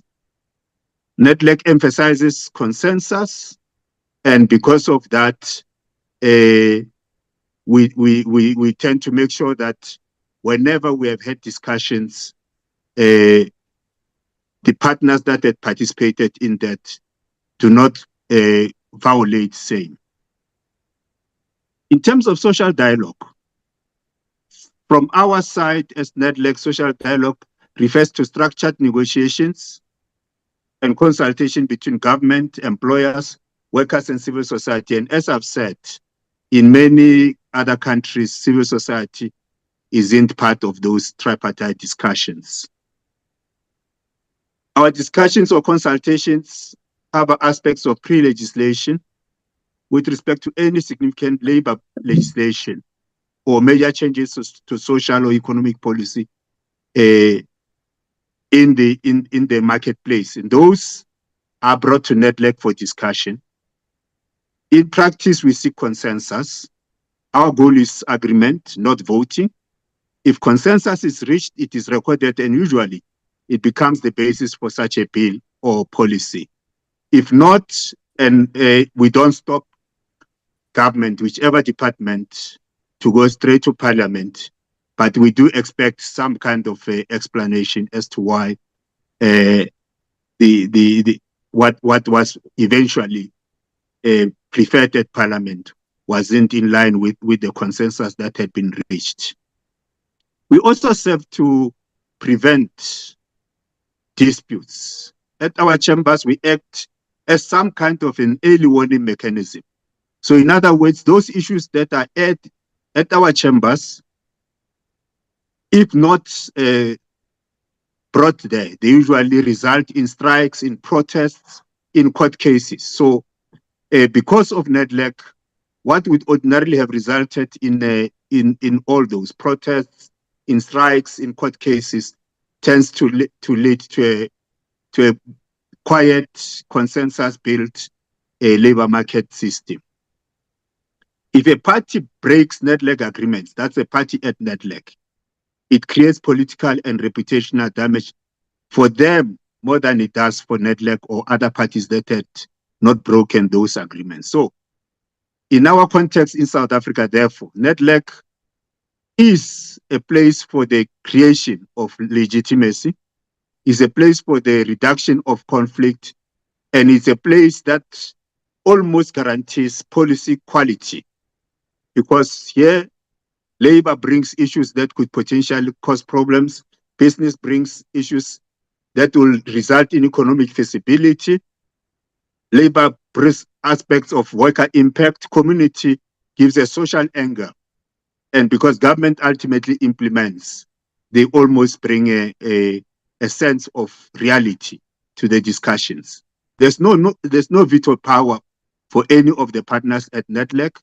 Of course, because of our consensus building approach, we tend to take time to arrive at discussion, at agreement. Of course, there also are issues of representation gaps. For example, smaller unions, the informal sector, small business, and such tend to complain that they don't have space at NETLEC, and it is true. But there's all attempts to make sure that everyone in that instance is represented. There are times when they come as friends of the bigger constituencies at NETLEC by invitation. And then, of course, there's an implementation gap. Just because agreement has been reached by consensus, it has found its way into law, doesn't always follow that the law will be implemented in the spirit of the agreements made, because NETLEC doesn't implement, and NETLEC is limited as an organization in terms of the monitoring and evaluation of implementation. Ultimately, that responsibility is the responsibility of the departments of state, and at times is the responsibility of the constituent members of NETLEC themselves. So basically, NETLEC is the manifestation of the bigger picture of cooperative governance in South Africa. I just want to conclude my sentiment by just citing 3 examples of just how this practice of social dialogue at NETLEC has resulted in practical benefits to the state. The first one, and it is usually cited, is the issue of how the national minimum wage was arrived at. It took 18 plus months of negotiations at NETLEC to arrive at this discussion. The talks raised wages for as much as 6 million farm, domestic, cleaning, construction, petrol, security, retail, and hospitality workers. These are workers that until this time, they had not had these benefits of a minimum, national minimum wage. The act regulating the national minimum was tabled and passed largely because of agreement at NETLEC. The other one is the labor law reform package. This one took 4 years, starting in 2022. It was tabled by government. After 28 months of heated negotiations, we produced a package of 4 amendment bills that cover the Labor Relations Act, Basic Conditions of Employment Act, and the National Minimum Wage Act, as well as the Employment Equity Act. The third one, and this will be the last one, is the Competition Amendment Bill of 2018, which was discussed in our Trade and Industry Chamber. It helped us to agree to that where there was no need for changes, but revision to wording to ensure that there's clarity in terms of the authority of regulators. It helped to strengthen our approach to formal agreements and added mandatory dispute resolution, as well as agreed to drafts which should be published for public comment to increase awareness. Of course, there are other acts that are happening, and I just want to end, Madam Speaker, with the point that the Secretary General of FEDUSA and Secretary General of COSAT made, and it is that some of the departments seem to be intent on finding ways to subvert the involvement of NETLEC. I will not name and shame some of those, but we have written to the chairpersons of those committees, We have written to the departments that have made such attempts, and we have escalated to the Deputy President, because subverting the involvement of NEDLAC in any process of policy formulation or legislation formulation is actually amounts to shooting one in the foot, because having gone through NEDLAC is almost a guarantee that you're going not to have too many difficulties in actual implementation. Thank you, Chair. Thank you most kindly, Mr. Mampuru. I think that was wonderful education for all of us, and thank you for also extending NEDLAC to include a community of civil society. I think that's quite unique and distinctive in terms of what we are doing, and the element of conflict resolution and the consensus that is drawn as a precursor to legislation and policy is indeed noted. So may I take this opportunity of thanking Madam Speaker, the Deputy Minister, as well as all the panelists for their incredibly powerful contributions. We now come to the next phase, and the phase is an important phase which allows for interactive engagement. However, we are limited in terms of time. We are going to recognize hands, and as indicated previously, it's critical that we be brief and pointed and sharp and short in our questions. We would allow certainly a platform or as a precursor to the question, a statement that would be allowed, but should not exceed 1 minute. The responses would be not more than 2 minutes, please, so that we could accommodate as many voices as possible. So the floor is now open. If you would raise your hands, and we will try to recognize you and direct you to the appropriate person for a response. Thank you.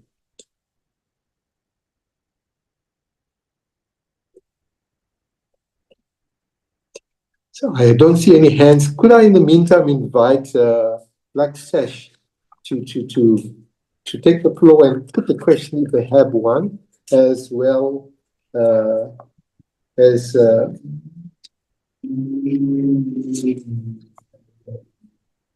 Section 27 if they are here.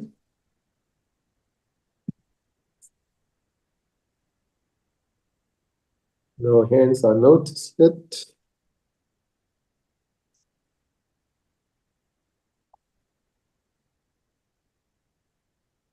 No hands? Do you see any hands? Yes, there is a hand from Ms. Mbude. Mr. Mbude. Muchekwani. Thank you so much for your help. Thank you very much. We battling with technology. We're not that young, and supple in terms of dealing with issues. But the floor is yours, ma'am. Warmest greetings to the political leadership and management of our institution. My name is Portia Mbude, I'm a staff member of Parliament, and I would like to appreciate the session that we have today as we celebrate the 30 years of our constitutional democracy and the input that has been made as we have listened this morning. My question is, when Mr. Mampuru was referring also to some consultations with NEDLAC, etc. I'd like to understand whether in the negotiation or consultation there was a referral or a reference being made vis-a-vis Tanzania's constitution of 1977.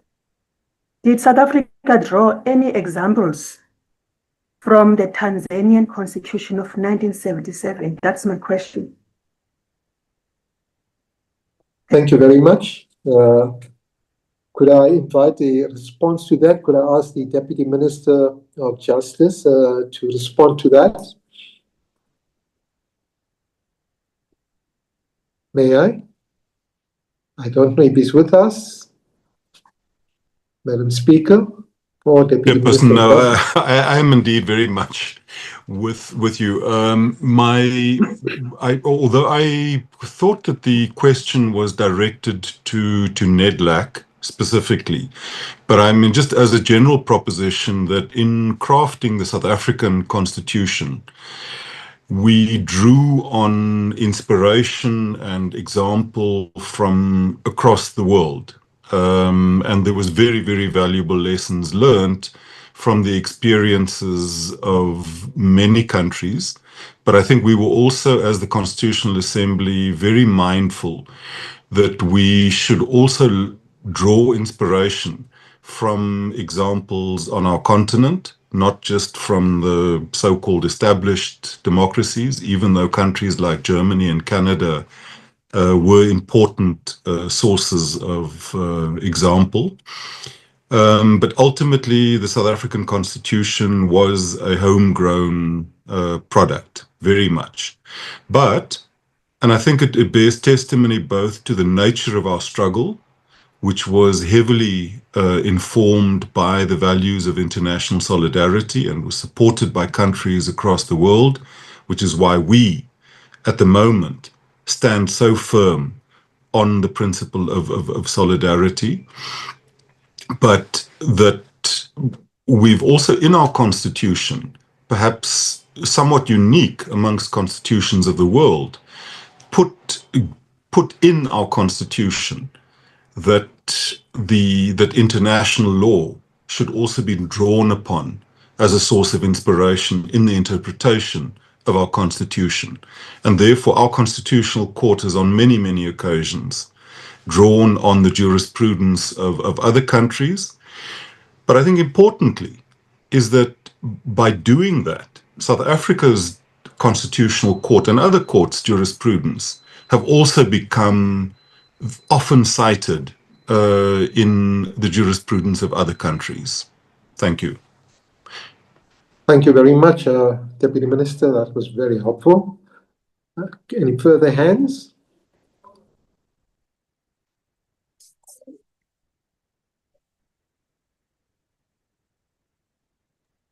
No, there's none at this point. There is none at this point. Could I just perhaps just dwell while we're waiting for hands on what has been raised? Indeed, our constitution, in terms of our Bill of Rights, reflects on two elements. One is international law, as has been pointed out by the Deputy Minister, as well as comparative foreign law. So the development and the evolution of our legal jurisprudence goes beyond the borders of our country and relies on that. We could also add that when the provisions of the Bill of Rights were drawn, we paid particular attention to the African Charter of Human Rights and Obligations. So that was a must-see document, as was the Freedom Charter, as well as the United Nations Declaration of Human Rights. So ours is really common. We've taken the best, not reinvented the wheel, taken the best from what we saw, but ensured that the roadmap to a South Africa is driven by South Africans and it speaks to our local content. So thank you very much, Deputy Minister, for your contribution in this regard. Is there anybody else, or are there any hands that we see? If not, and in the interest of time, it is really my opportunity now to invite Madam Speaker to close the session by expressing her thanks to everybody, as well as to provide for the call to action. Madam Speaker, the platform is yours. And then before I leave, to say thank you very much to all the participants for their participations and the presentation. Thank you. Thank you very much, our moderator. I just want to also just read, there's a hand from Soli.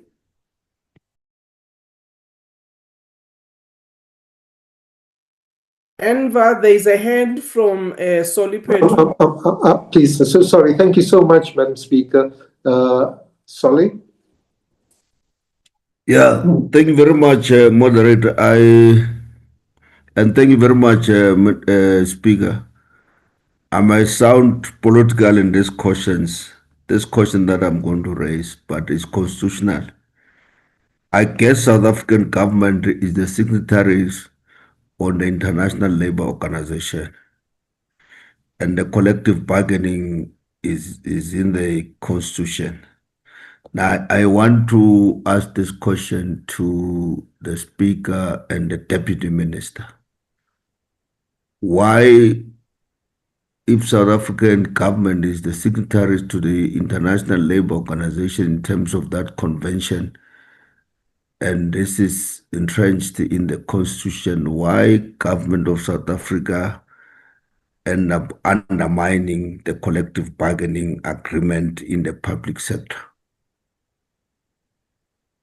Thank you very much. Very simple. Thank you very much, Mr. Petwe. May I ask Madam Speaker and then Deputy Minister to respond to your question? Thank you. I think Deputy Minister will be the appropriate person to respond to this question, because the specific question was why the government in terms of the executive. Thank you, Madam Speaker. No, Deputy Minister. No, Program Director and to the General Secretary of COSATU. No, I think maybe it is a question, and it is a very, very important question that does deserve, I think, a fuller discussion, and maybe this is not the most appropriate platform. I think on this platform, what's appropriate is to reaffirm government's commitment to the Constitution, to the provisions of Section 23, and its support for collective bargaining as a fundamental or as a foundational stone for the entire architecture of labour relations.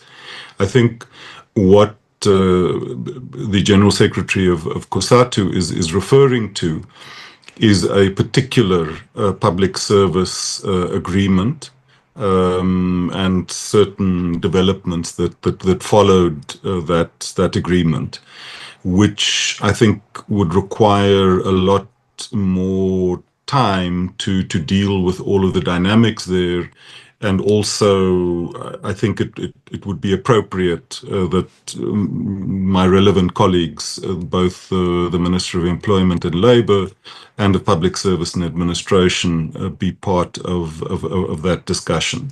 But as a Deputy Minister of Justice and Constitutional Development, I can just say that we do respect the constitutional provisions and the foundational principle of collective bargaining. Thank you. Thank you very much. And perhaps just before I hand over to Madam Speaker to indicate, given the fact that we are celebrating 30 years of our democracy, time constitutional negotiations took place, there was a huge demand on the part of business or capital to have lockout included in the constitution. It was one of the key areas that was left to the last, and indeed the then government, the ANC, refused to yield to that request, and lockout was never included or was excluded from the provisions of the labour clause. So that's my little contribution from in terms of the past. May I then invite the esteemed Madam Speaker to close the session for us? Thank you. No, thank you very much. Indeed, our program director and all our participants who were present, but more importantly, the reflections that were made by the various panelists from the Deputy Minister, the various leaders of civil society organization, trade unions, and other social partners. It is our thanks to you who has made this webinar a very important session for reflection, but also a session for celebration and affirmation that our Constitution, with all the challenges that we must still face, remains a true document that binds our nation. And we'll therefore want to say we will continue with these reflections. And I'm happy that Edward, you have also invited us to the conversation you'll be having in August. And I'm sure a number of bodies will be having that conversation. It is important because it gives us an opportunity as we look back, but also to look forward and say, on those things that we still have not realized, what more do we need to do? How do we reinvigorate our society to make sure that what we said is actually realized? How do we make sure that what is in the clauses in the paper of our constitution come to life? And I just want to assure you, Kasak, that indeed we have been working in the past year, going through the ASMAL report. We will be engaging further, but this year we will table it again for finalization in terms of the recommendations that were made, because we believe what was said then remains relevant to this day. What has come through this discussion is that our constitution is not a static document. It is a living framework that must be utilized, advanced, but also defended. It also indicates that our constitution is an enabler that helps us to be able to transform our society for the better. But more importantly, it actually reminds us at this particular point in time in our history that that constitution remains a bond that binds us together as South Africans. And we must not tear from the seams as we grapple with the challenges that we face.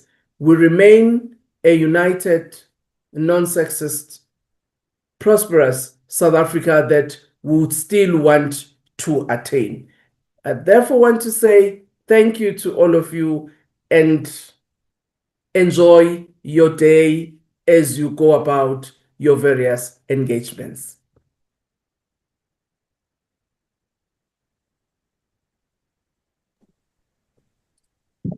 Thank you very much. Thank you.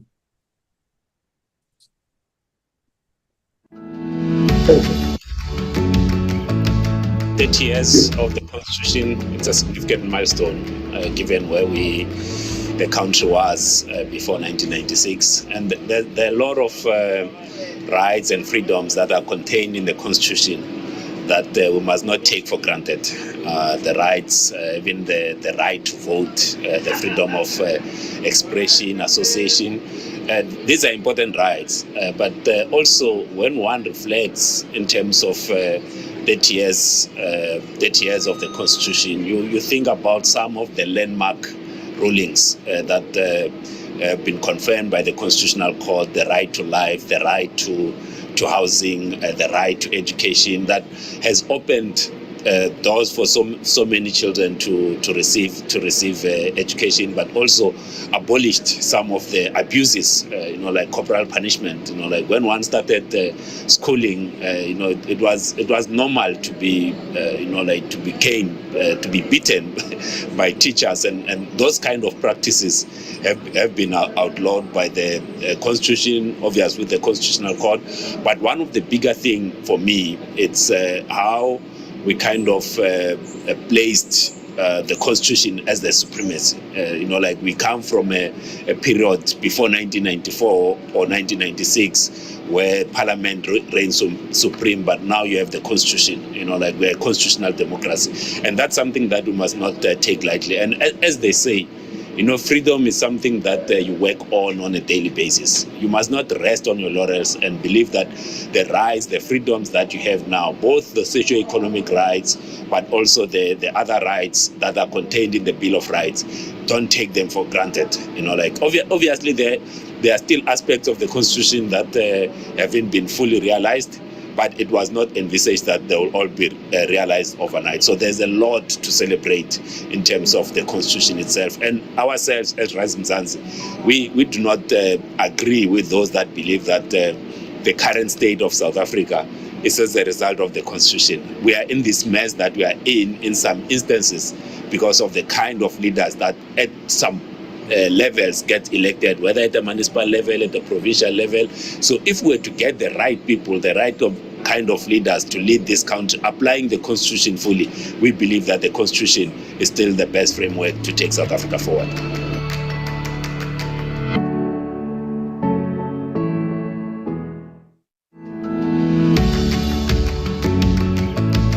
Look, when you speak about the South African Constitution, everyone knows it is a product of compromise. It is not a product of people who were fighting for their own freedom, who then had, power to determine their future by saying, as the majority, this is how we should be governed when it comes to the constitution. There was a compromise between the oppressor and the oppressed, and unfortunately, it seems as if structurally, this constitution did not fundamentally tilt the scales towards the oppressed. Rather, it entrenched the inequalities and it entrenched all of the things that were there in the past. And the constitution should be a living document. It should not take over 30 years for a constitution that comes from a period of oppression, and you don't review a constitution as in its entirety. And I want to highlight a few sections of the constitution, in our view, that are necessary for them to be reviewed in light of what is currently happening in the country, because it can't be a living document, as people say, but it does not respond to the lived realities of the people.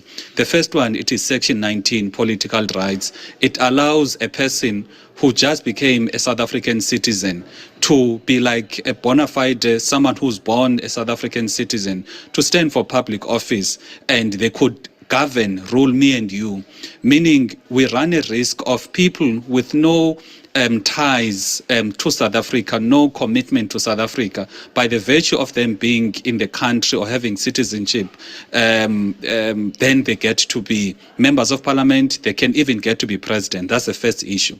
The second issue, it is the issue of Section 20, when it speaks about the issue of dual citizenship. We've got issues of dual citizenship where people are they've got citizenship in other countries, and you find that when they're in South Africa, they advance the interests of those countries instead of South Africa.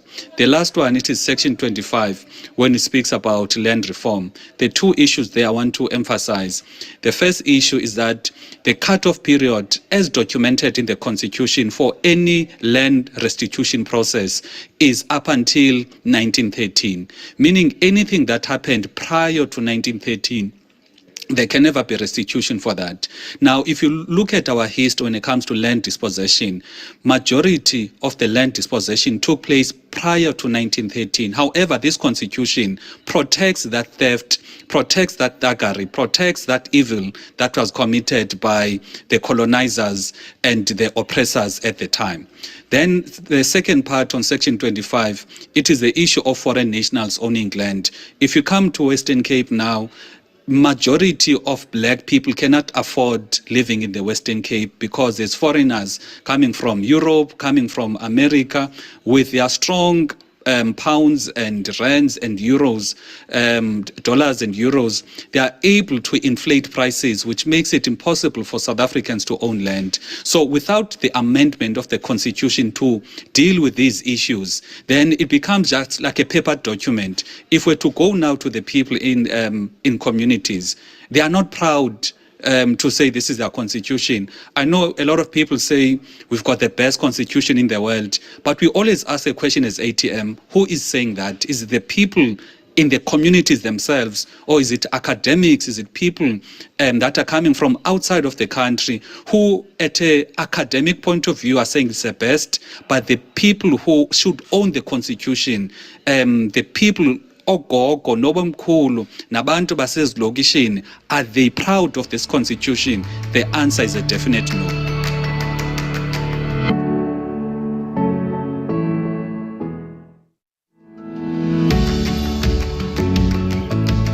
Well, I think that it must be firstly said that the ACDP supports a constitutional democracy. I think the ACDP also was the only political party in 1996 that did not vote for the constitution because we had a few differing values in terms of our worldview and in terms of the ACDP's value system. But that said, we do support a constitutional democracy.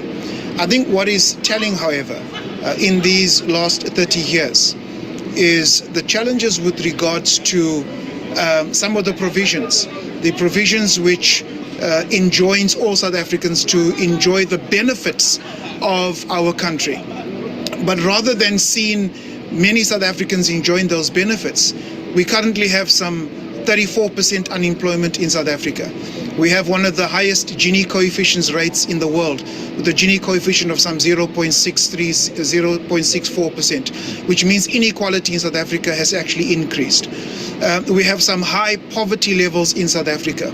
Poverty levels sitting at around 38% in South Africa. Some 25% or so South Africans go to bed hungry. And so when we see these kinds of disparities, one then has to question the meaningful effect of the Constitution. And I think in terms of the ACDP's understanding is that some changes would need to be made.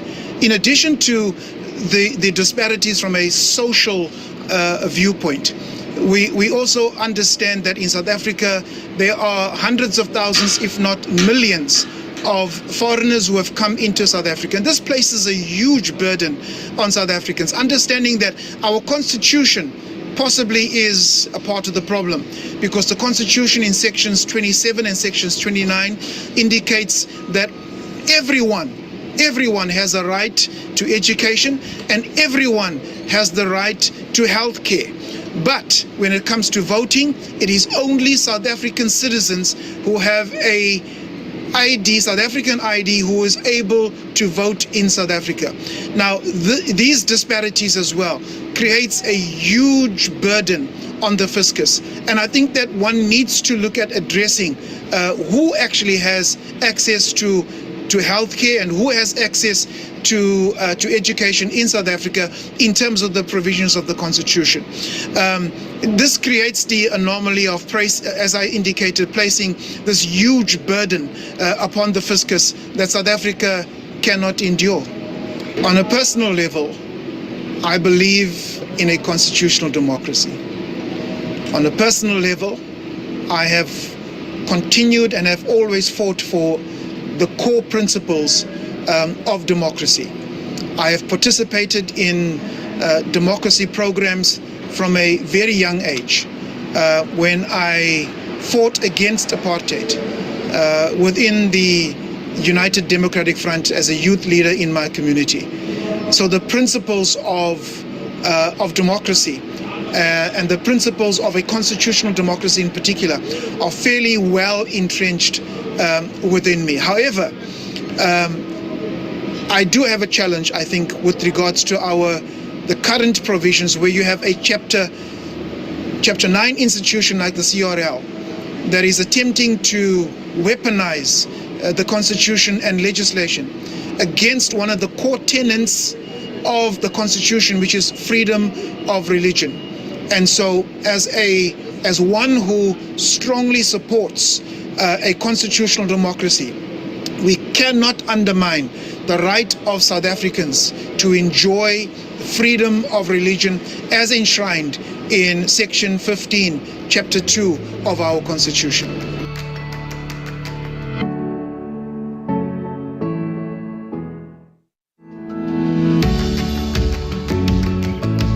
It is a milestone that we South Africans, one can't even believe that it's in the same lifetime that we are now 30 years out of since South Africa had this constitution that has changed many people's lives, including myself. There was a time when I never thought that I would be a member of parliament, let alone chairing a portfolio committee. But my reflection would really say that we need to all work together to take this country to the next 30 years, to give expression to this constitution. Because, as I say, South Africa before this constitution, which I was already 32 years old when in 1994, you cannot recognize it, because people, when people went to vote for the first time in their lives at 32, in my case, because of this constitution, it was a surreal experience, and it has continued to be like that. And I want to say that whilst we are still struggling in implementing the provisions of the Constitution, but we definitely are not where we were before 1996. So I'm excited to be part of one of the spheres of government that are really should be celebrating it.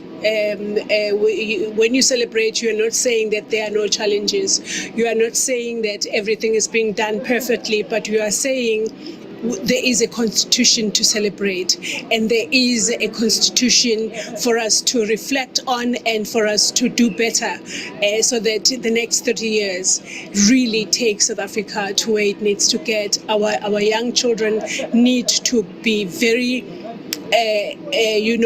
excited about the fact that at some stage, before they were even born, there was a constitution that changed the lives of the people of South Africa.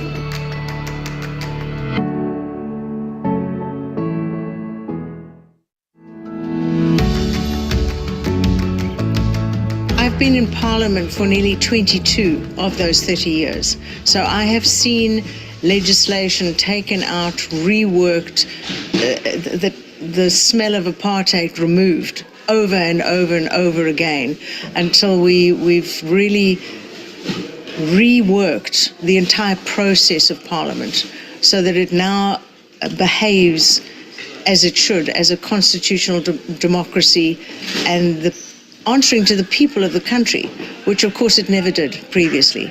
So I think the advancements in our country in terms of the Constitution are inordinate. The people feel that they have rights, they feel they should be safe, they feel they should have an education, all the things that did not exist before democracy. They're here now. So now, of course, we have to panel beat anything that's still going wrong. If the health system is not quite up to scratch, we need to work on that. If the schooling isn't, we need to work on that. Every area is now simply being polished as opposed to being reworked completely. That job is done.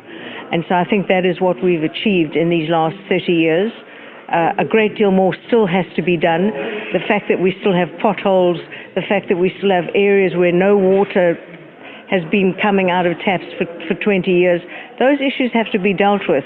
But as a nation, I think we've moved forward enormously from where we were in the dark, terrible times of apartheid.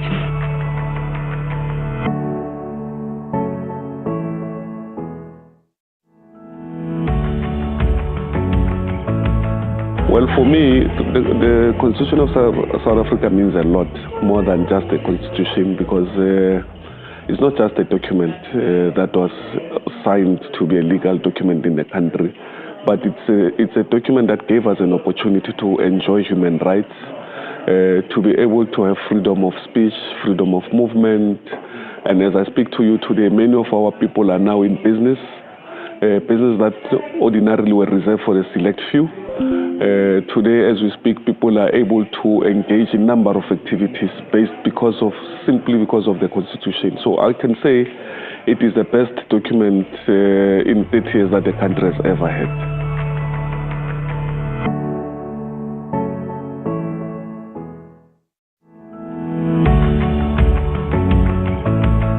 The reflection from my side shows South Africa's resilience, the resilience of our democracy that is anchored on the Constitution as a supreme law of the land. And I think for us, we are a beacon of hope, not only for the continent, but for the world. To say a country that came from such a painful past and a painful, turbulent history, we're able to triumph that pain and rise above and build the country really brick by brick, hand by hand, through the Constitution. So for me, it's also a celebration, of where we come from and how we've been able to move from that. And I think for us as an institution, as a chair of a committee, that document is a living document. It embodies the spirit of South Africa, unity in diversity. But importantly, how our work is carved from the Constitution, because it sets out clearly how, as Parliament, are able and must hold the executive to account. And that is a blueprint for the lifeblood of our Constitution. And we should defend the Constitution. We should, at all material times, draw strength from those who were before us and who crafted such an important instrument for our democracy in our country.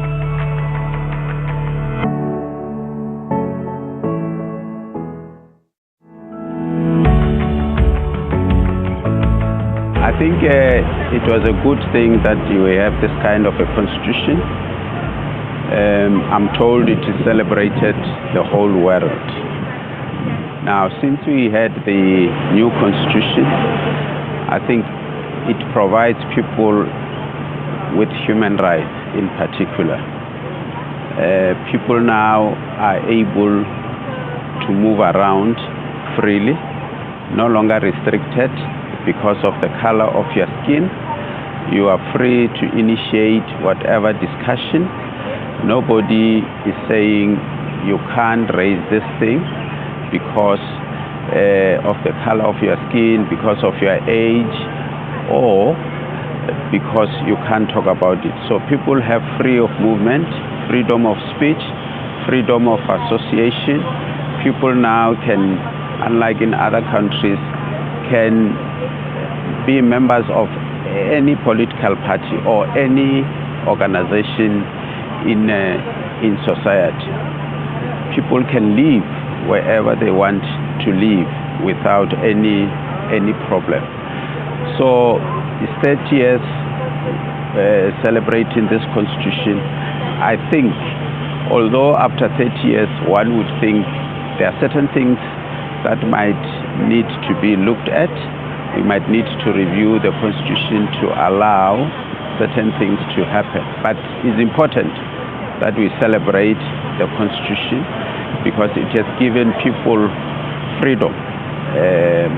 Now everybody is ready to do whatever he wants to do, not restricted by anything or by anybody. Initiate whatever idea he or she wants to initiate.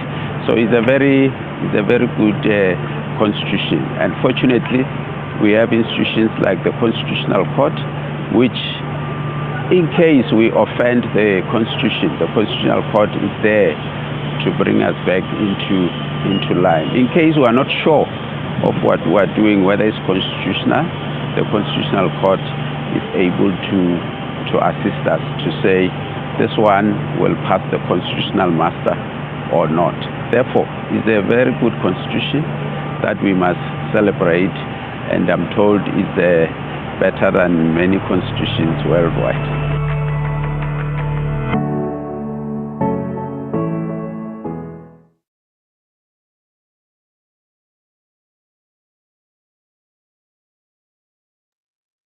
That brings us to the end of the clips, ma'am.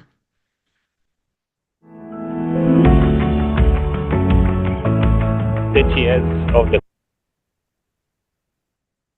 Thank you.